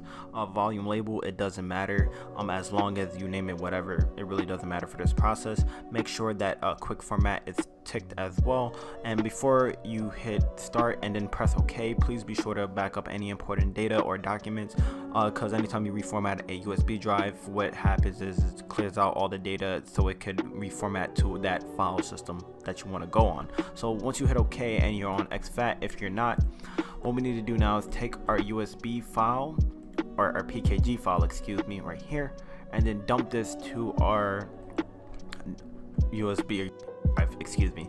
But once that process is done, so it's finished right now, I'm gonna go ahead and go back to my PS4, show you guys on how to install it, and then from there we're gonna go ahead and showcase some other emulators that we can run as well in my other videos. So meet you guys back onto the PS4.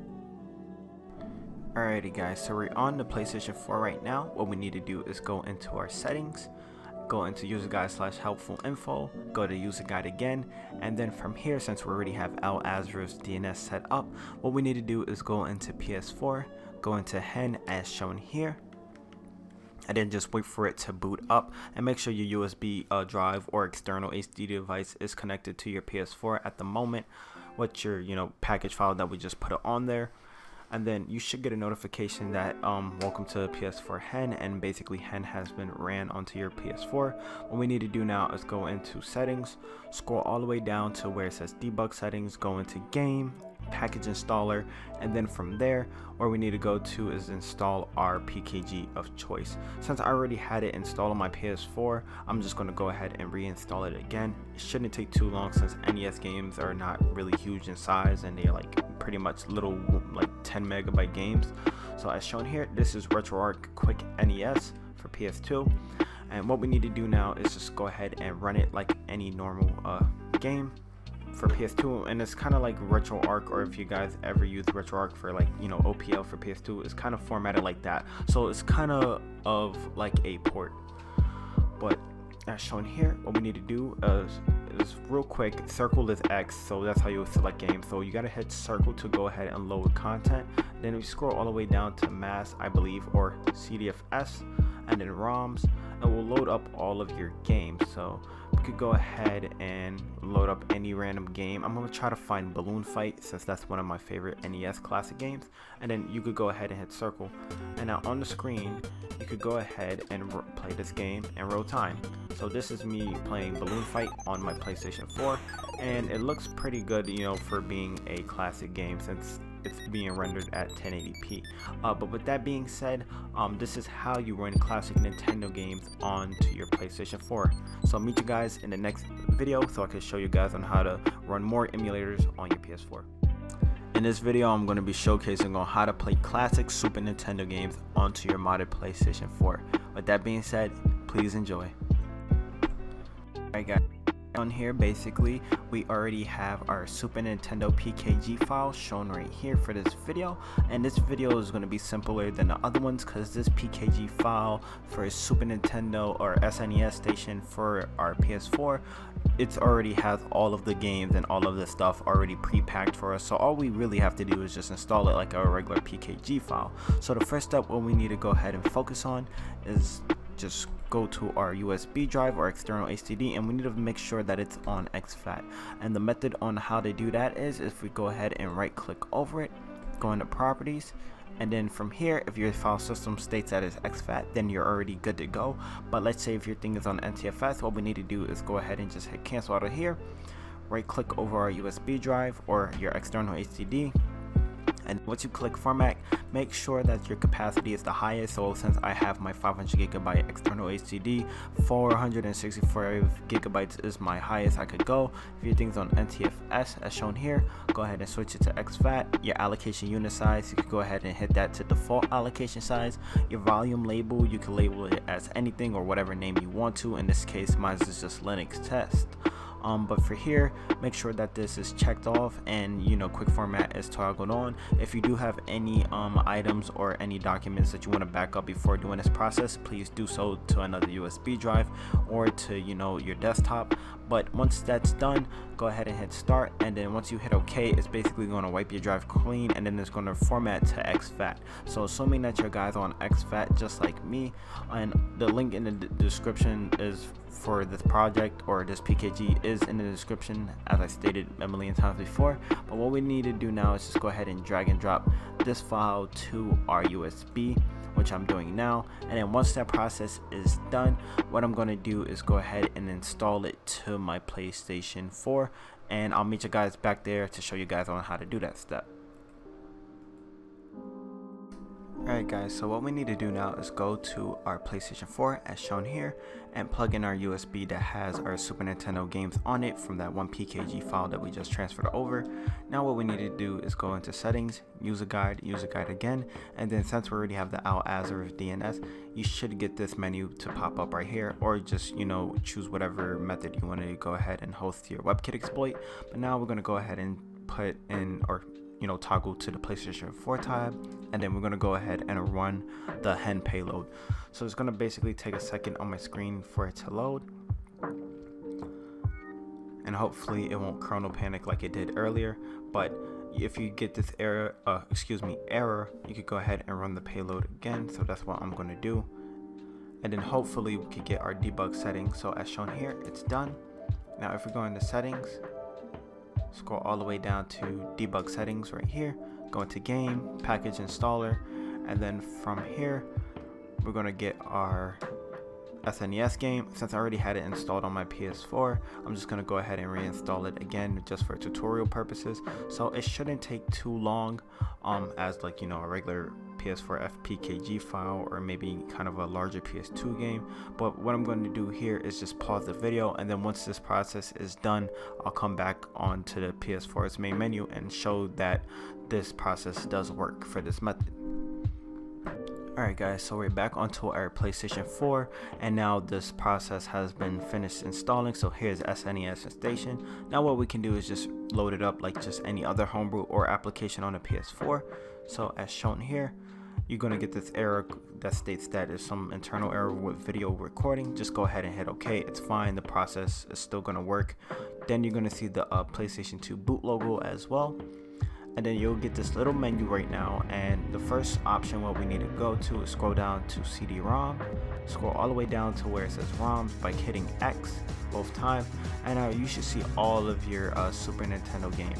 If you hold down R2 onto your PS4 controller, you could basically scroll a little bit faster, but I'm just going to choose any other random game. I'll just choose any random game I see right now, and it's going to basically run. So it may take a little second for the Super Nintendo NES to run, but as shown here, this is a SNES game running in real time. And yeah, that's how basically you run any Super Nintendo game onto your PlayStation 4. With that being said, I'll see you guys in the next tutorial. I'm probably going to be talking about the Sega Genesis one, and from there I'll showcase on how to run that as well. So meet you guys there. In this segment of the tutorial, I'm going to be showcasing on how to play classic Sega Genesis games onto your modded PlayStation 4. Alrighty guys, in this segment of the video, I'm going to be showcasing on how to install Sega Genesis games onto your PS4. So the files we have here is some Sega Genesis games right now. So here are just a couple right now. They're not too much. I didn't want to add a bunch of games so to make this video any minute longer. But what we're going to do now is I have my games. We also going to need is picodrive.pkg, and any of the files you see here will be in a link in the description below, of course. And what we need as well is the CDGen PS2 version 3.0. Make sure it's 3.0 because I know 2.0 had some issues when repacking the ISO.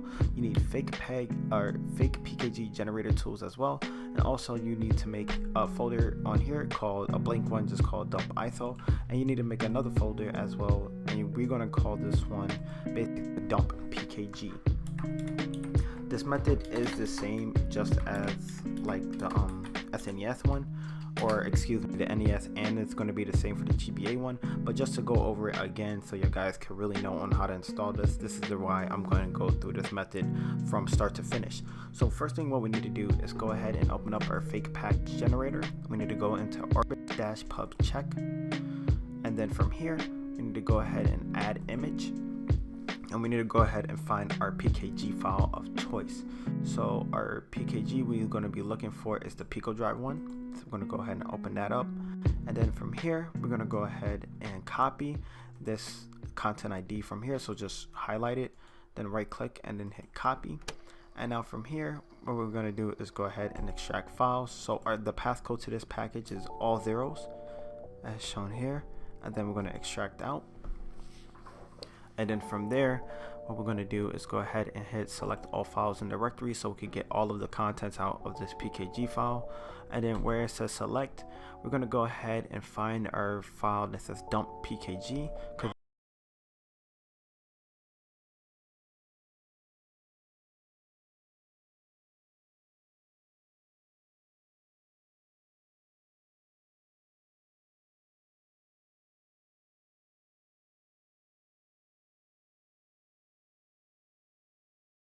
Now is just rename these two folders right here. So with this we're going to name this as the actual content ID, and then for here we're going to name this SCE underscore and all in lowercase, so it's supposed to be typed just like this.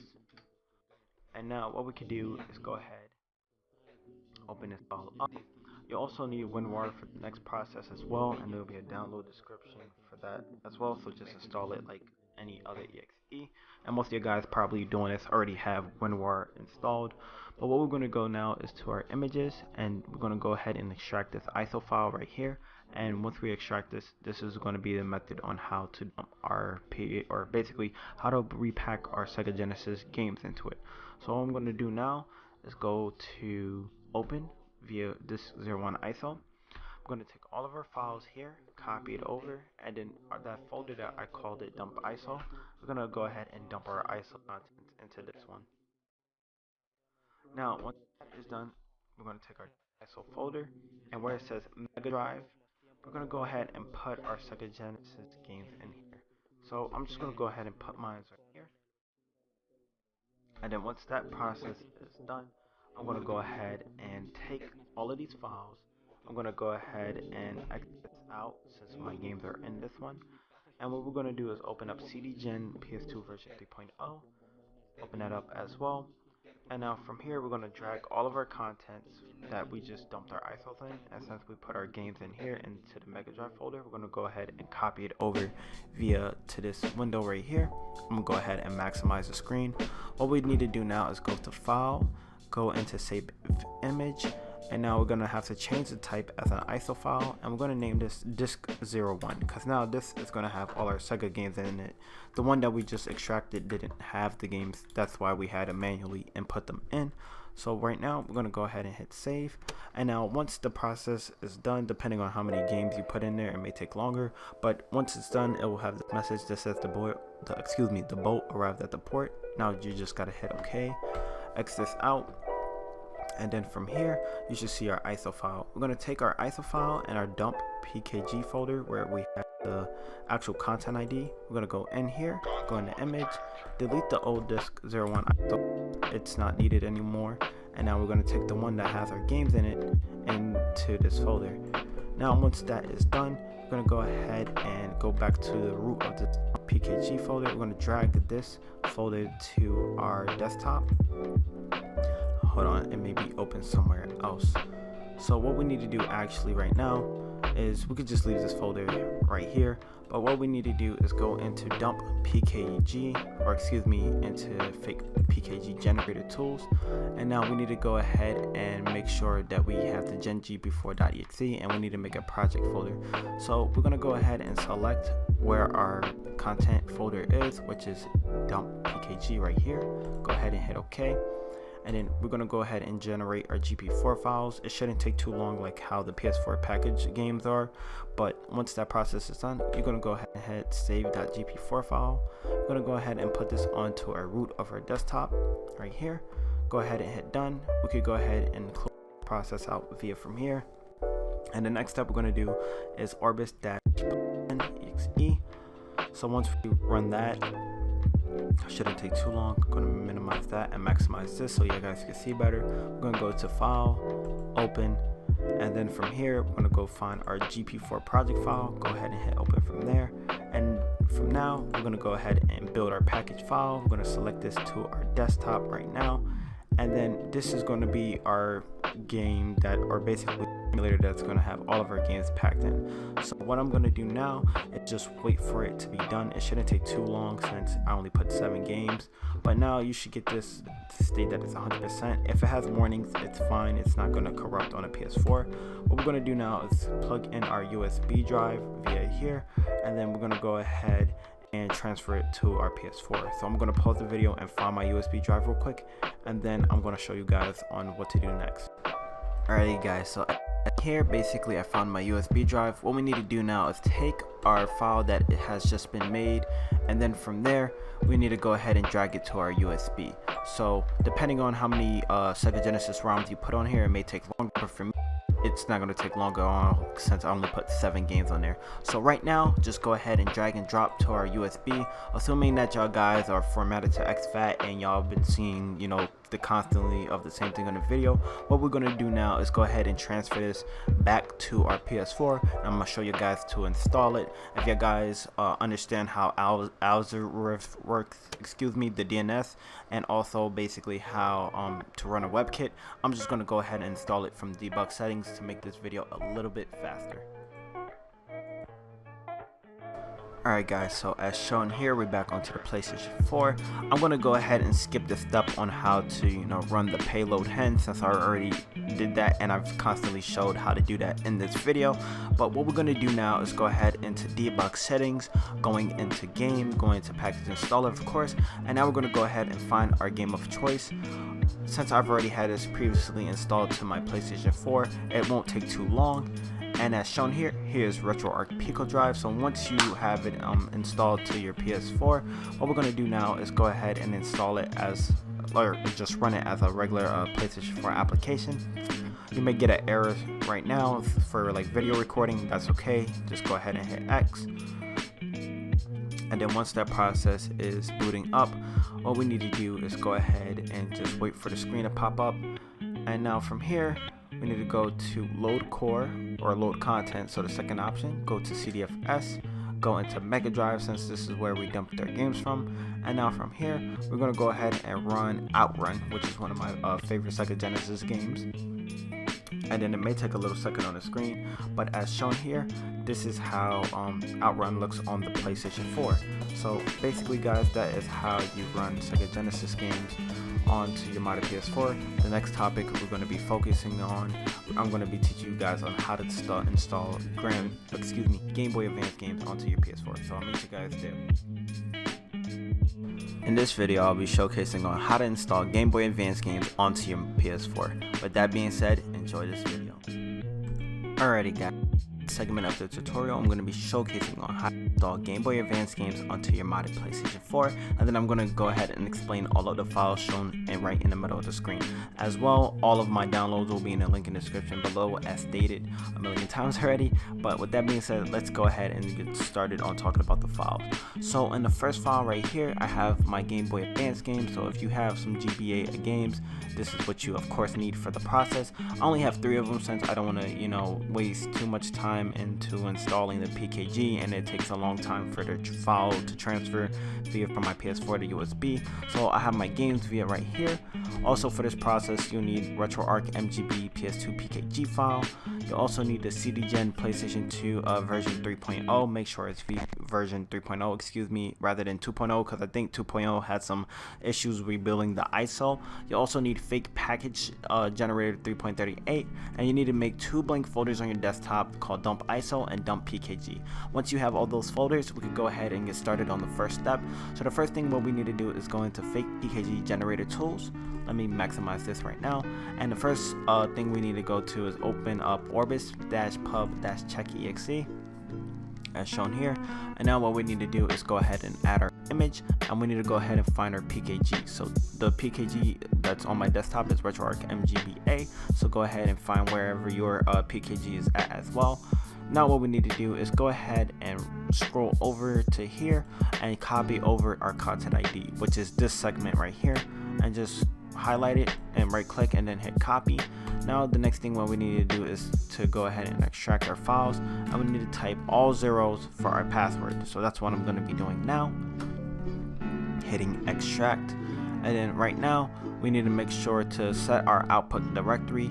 So I'm going to dump my PKGs into my dump PKG folder that I told you guys to make earlier in the video. And now we need to go ahead and hit select all files and directories, because we need all of these files to repack it in later on.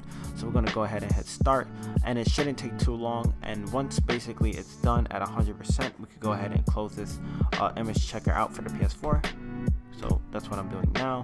And now the next step, what we need to do is go ahead and basically we need to go ahead and extract our ISO, and we need to open up our dump PKG folder with the contents in it. So the first thing we need to do is go ahead and rename this image01 folder, and then just paste the content ID that we just got from the image checker. Then from here where it says SC0, we need to name this in all lowercase SCE underscore. So SCE underscore sys, like that. And then we're going to take this file or folder, excuse me, and drag and drop to this directory here. And now once that process is done, we use WinRAR. I'll have a link in the description below. Most of you guys probably already have it installed, but once you have the ISO file, you want to go ahead and hit open, not extract, excuse me. You need to hit open right here with WinRAR, and then once you have that, you need to go ahead and basically highlight all of the contents in the disk01 ISO, and we're going to go ahead and drag and drop it into our dump ISO folder.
now the one that's repacked with our game in it, go ahead and put it via right here. And then once that process is fully done, what we're going to do now is go ahead and minimize this, go into FPKG generator as shown here. And now from here, what we're going to do is open up orbis-pub-gen-exe. Let me go ahead and maximize this so you guys can see better.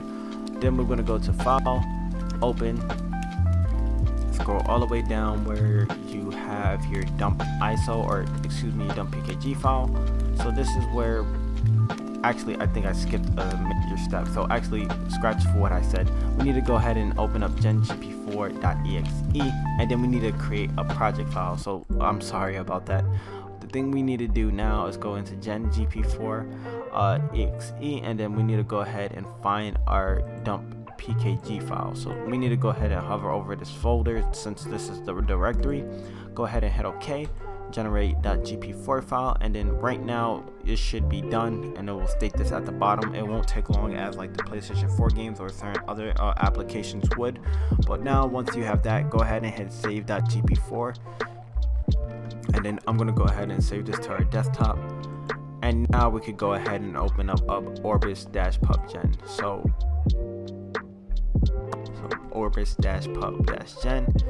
I'm just gonna go ahead and hopefully it'll pop up. Okay, there it go right now. And now we need to go ahead and hit File, Open, and then we need to go ahead and find our GP4 folder, or excuse me, not folder but file, the one that we just made. Go ahead and hit Open, and now from here we're gonna go ahead and build our PKG file.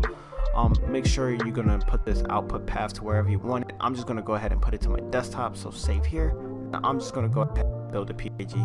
Now mind you, this may take a little longer if you did put like, you know, thousands of Game Boy Advance ROMs or Game Boy Color, or how much you ever put, but since I only put 3 games, it's not gonna take too long. Once it says it's 100% done, and if you have some warnings that it's fine, go ahead and just close out of this window. And now what we're gonna do is go ahead and take our USB flash drive, and I'm gonna show you guys here in a second. We're going to verify that our USB flash drive is on exFAT. So go ahead and plug it into your PC, right click over it, and then we're going to go into properties. Once it's into properties, mine states that it's on exFAT. So if you guys are on exFAT just like me, you could go ahead and skip that process as well. But if it's not, what we need to do is go ahead and right click over it, and then go into format. And please be sure before you even do this process to back up any of your important documents or data that is on your USB drive to maybe another USB or to your desktop. But assuming that you guys are still following along, what you need to do is to go to File System. If your thing's on NTFS, go ahead and switch it to exFAT. Your label doesn't matter. For your allocation unit size, go ahead and hit default allocation size. And then where it says quick format, I think I accidentally closed out the window, but where it said excuse me, default allocation, you could go ahead and make sure that it's also toggled on to quick format as well. So this is how it should look like. And then once you have that process done, go ahead and hit start, and then hit OK, and then it's going to reformat your hard drive, and then it's going to be on exFAT. Once your USB is on exFAT as shown here, what we're going to do now is go ahead and take our PKG file of choice and just drag and drop it to our directory or onto the root of the USB. And now what I'm going to do is go ahead and transfer over back to the PlayStation 4, and then we're going to install this like any other PKG file. So meet you guys back onto the PS4. Alrighty guys, so we're back on our PlayStation 4 as normal. What we need to do now is go ahead into settings and scroll all the way down to debug settings. I'm assuming that you guys already know how to run your payloads now, and there's a multitude of ways I showed you guys in the initial start of the video. But with that being said as well, go ahead and scroll all the way down to debug settings, go into game, go into package installer as well. And now I'm going to go ahead and install my MGBA emulator for my PlayStation 2, for my PS4. I'm used to saying PS2 because basically it's just a PlayStation 2 ported to the PS4 using the PS2's emulator. But as shown here, I'm going to go ahead and run it as any other application just by clicking X. And then once that process is done showing here, you're going to get the video recording error as normal, then the PlayStation 2 boot screen, and then you should see the RetroArch menu coming very soon. So there it goes right here. And now you're going to have to go to load content, go scroll all the way down using your D-pad to CDFS, and then where it says Game Boy, or wherever you put your Game Boy games at, we're going to go ahead and run we could go ahead and run Mario Kart for this example, and then hit circle again to select your game and then MGBA. It may take a little second on the screen for it to show up, but there it goes right now. This is basically Mario Kart Super Circuit running on the PS4. But with that being said, I covered all of the popular emulators for the PlayStation 4. Now we're going to be transitioning to Chapter 4, which is going to be talking about how to customize your PlayStation 4's UI. So I'll meet you guys there on Chapter 4. Alright guys, we're on chapter 4, and this is going to be the last chapter for this major video, and the topic we're going to be talking about and I'm going to be teaching you is how to customize your PlayStation 4's user interface, or aka UI. With that being said, please enjoy this segment of the tutorial. In this video, I'll be showing you guys on how to change applications icons in your PS4 so you can have a custom UI look. With that being said, please enjoy this content. Alright guys, so here's the first segment on teaching you guys on how to change your PlayStation 4's UI, and I'm going to be teaching you guys on how to change some of your icons onto your PlayStation 4.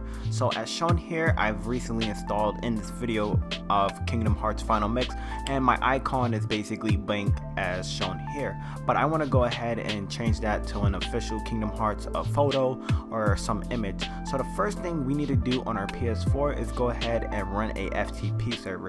What we're going to do is go ahead into our settings, and since we already taught you guys on how to run the Al-Azurus DNS, what we need to do is go ahead and run it right now. Go into PS4, and we need to go ahead and hit this FTP payload. Now what it's going to do, if your Wi-Fi is enabled as well, it's going to allow us, our PS4, to basically start FTPing and hosting a server from our PC to our PS4. And for this process as well, you'll need FileZilla, and I'll have a link in the description below on how to download that. So as shown here, you see my PS4's IP and port. What we're going to do now is go ahead and transfer back to the not the PS4, but to the PC. I'm going to be showing you guys on the next steps on what to do. Alrighty guys, so we're back onto the PC.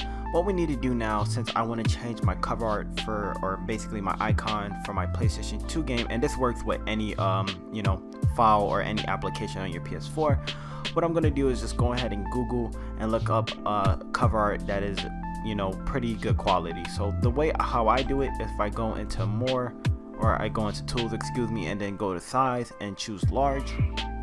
I try to look for a cover art that is not grainy. So this one looks pretty fine to me.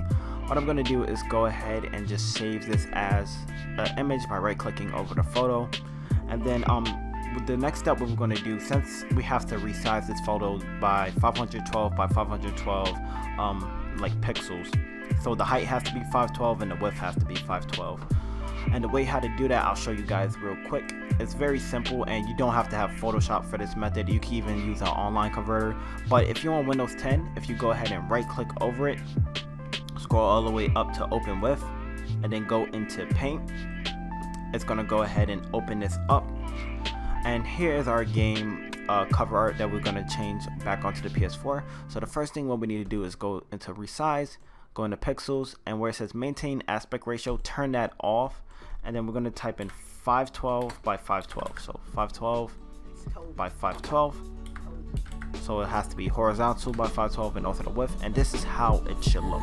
Now what we need to do is go ahead and hit file, go into save as, go into save this file as an icon PNG, and we're going to have to name this in all lowercase icon 0 PNG.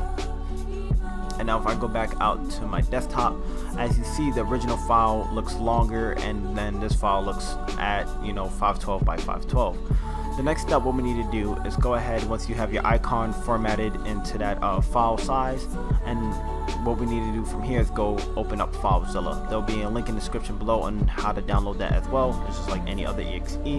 But once we have that process, we need to go ahead and type in our PS4's IP. So we just already did that since we were on the PS4 originally. And for the PS4, the port is 1337, just like how the PlayStation Vita is. and then we can go on ahead and hit quick connect. If you get this little error message, just go ahead and hit OK, and now basically you see all of your PS4 directories. The directory we're going to be focusing on now is user and app meta, and then basically these are all the image files that is showcased onto your PS4. So every time you look at your PS4 and you see, you know, your icon of your game, this is where it's located. Now what we need to do is go ahead and figure out our game's content ID. Since I already know our game's content ID, and since I installed it today, I'm gonna go to last modified, and it's gonna start with a J. So this is Kingdom Hearts right here, and this is where I'm gonna go ahead and drag my icon folder, or basically the icon to here. And now if let's say if you don't know your game's content ID, except if it's like a homebrew one, you may have to ask a developer, but let's say you're gonna want to know what this game is, just go ahead and hit Control C, and if you just open up Google Chrome and then just type in the content ID, this is, for example, Netflix, or the no PSN version, but I'm trying to get maybe a better example. Let me see here. Alright, yeah, this looks like a real PlayStation 4 game. So if I go ahead and do the same process, it will tell me the game name in Google right here. So yeah, this is Game Tengaku Cruising Mix, which is for the PlayStation 4. So as you see here, if I go ahead and go to images, it's going to show the game, basically the cover art for it. So that's how you could tell right off the bat which game is which. But now what we need to do is go ahead and X out of FileZilla, and we need to go ahead and restart our PlayStation 4s, and then what should happen, you should see your icon to your PlayStation, or basically whatever icon you change, you should see the icon pop up back into the main menu. So I'll meet you guys back onto the PlayStation 4. Alrighty guys, so once you restart your PS4 as shown here, if you remember earlier in the video, this didn't even have an icon image over it. It had like just a basic file one. But as shown here, here is the image shown on the screen, and that's how you basically change your icon for your PS4. But with that being said, I'll see you guys in the next video, and I'll showcase on the next steps on how to, you know, customize your PlayStation 4's UI. So see you guys there. In this video, I'll be showcasing on how to make a custom avatar for your modded PlayStation 4. With that being said, please enjoy.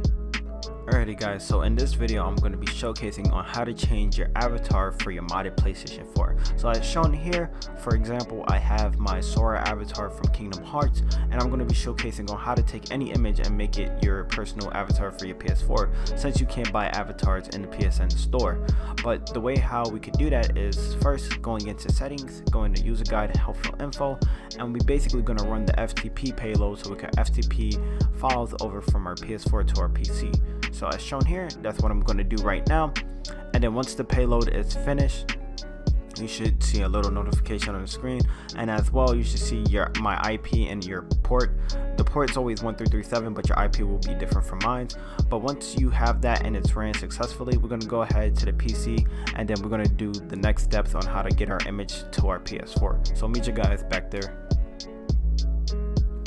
Alrighty, so what we need to do now is go ahead, and I have this little notepad txt on some steps and guidelines what we need to do. So basically we need about 5 images from our original avatar of our choice. So right here I made a blank folder, which I recommend you guys doing on your desktop, and I have my image via for right here. So the first thing what we need to do is take our image and format this to our PNG and make it 440 by 440. So the way we could do that is right click and open this with Paint, and that's what I'm going to be doing here right now. And from here, what I'm going to do is go ahead and resize this via pixels, and then resize it by 440 by 440 as shown here, and then hitting OK. And now what I'm going to do is go ahead and save this as a PNG as well, and then hitting save.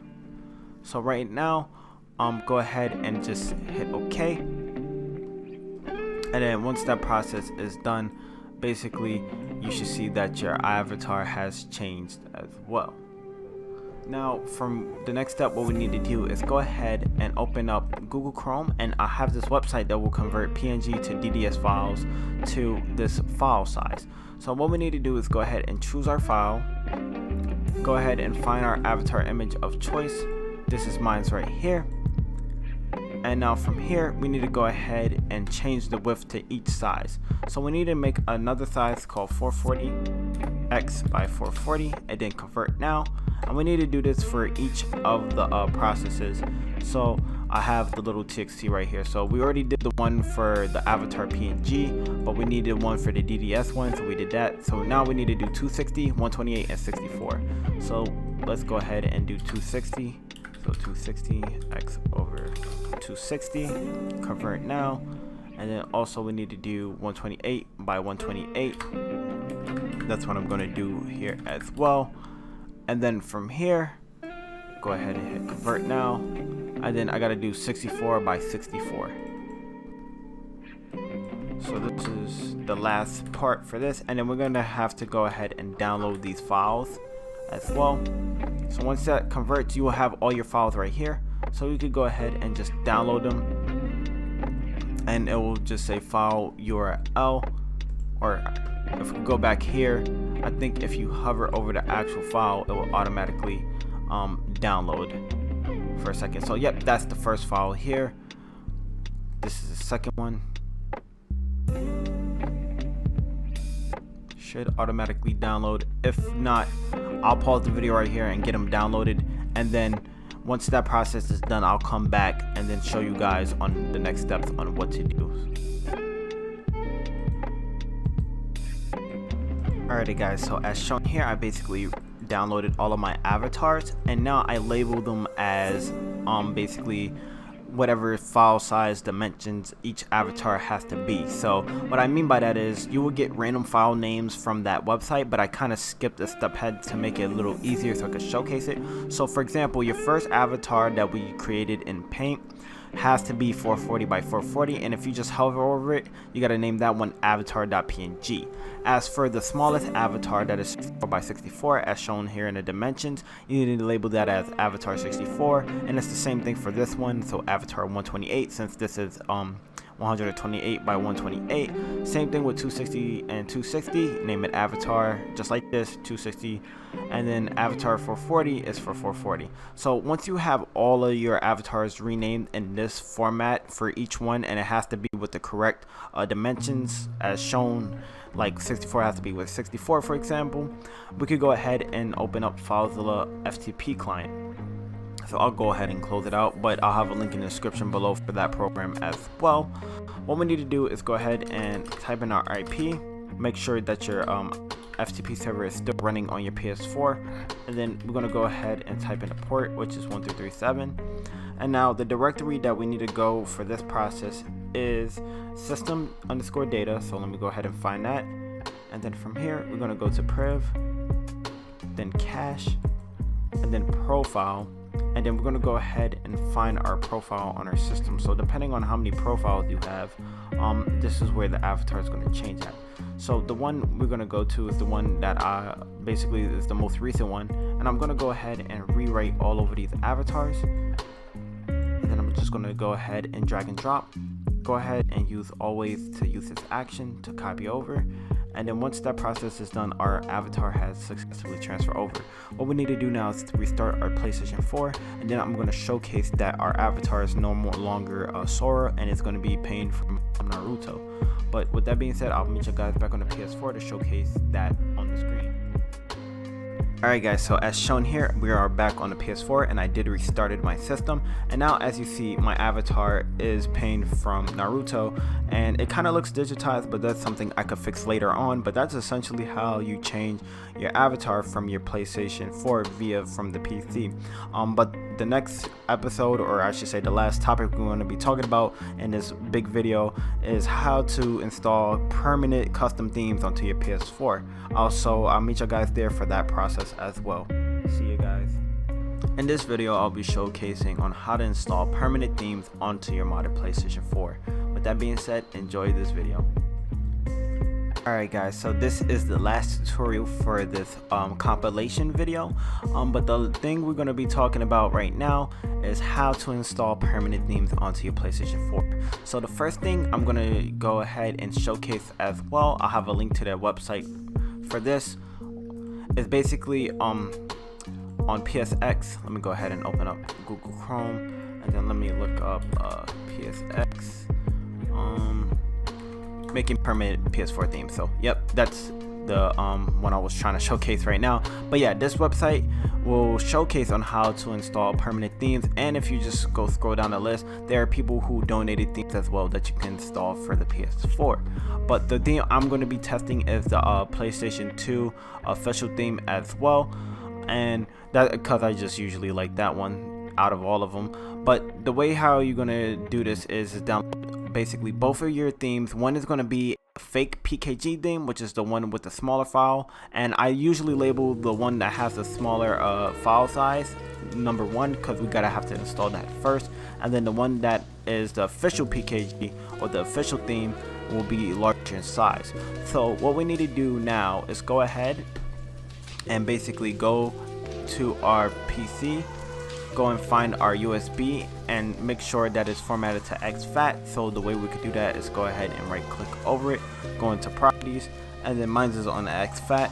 I showed you guys a ton of ways on how to reformat your USB drive, so I'm assuming that you guys already know how to do this for that process.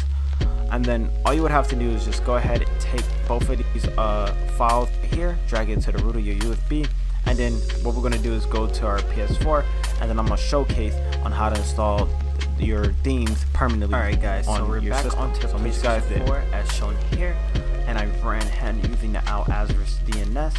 Now what we need to do is plug in our external HDD device. If you haven't already, go into debug settings, go into game, go into package installer, and now we're going to go install our packages. So the package that says number 1, we're going to go ahead and install that first, so that's why I told you guys to rename it, and then we're going to go ahead and install this as well. So now if we go here to our settings, let's go all the way down to basically our theme. We could go ahead and now install our custom theme to our PS4. And now if we restart our system, which I'll be doing here in a second, our theme will still be back up. So I'll go ahead and do that right now. And as shown here, I'm back onto my PlayStation 4. It's resetted, and now I still have my PlayStation 2 legacy theme. But yep, that is the end of this video, and this is the end of the entire compilation. I really do hope that you guys did enjoy all of this content, and I really appreciate all you guys who support my channel on a daily basis. So thank you guys for that. Before I sign out guys, I just want to give a special thanks to all of these people shown here in the credits, and I do really appreciate everyone who has participated in helping me throughout the scene. So thank you guys, and thank you for watching.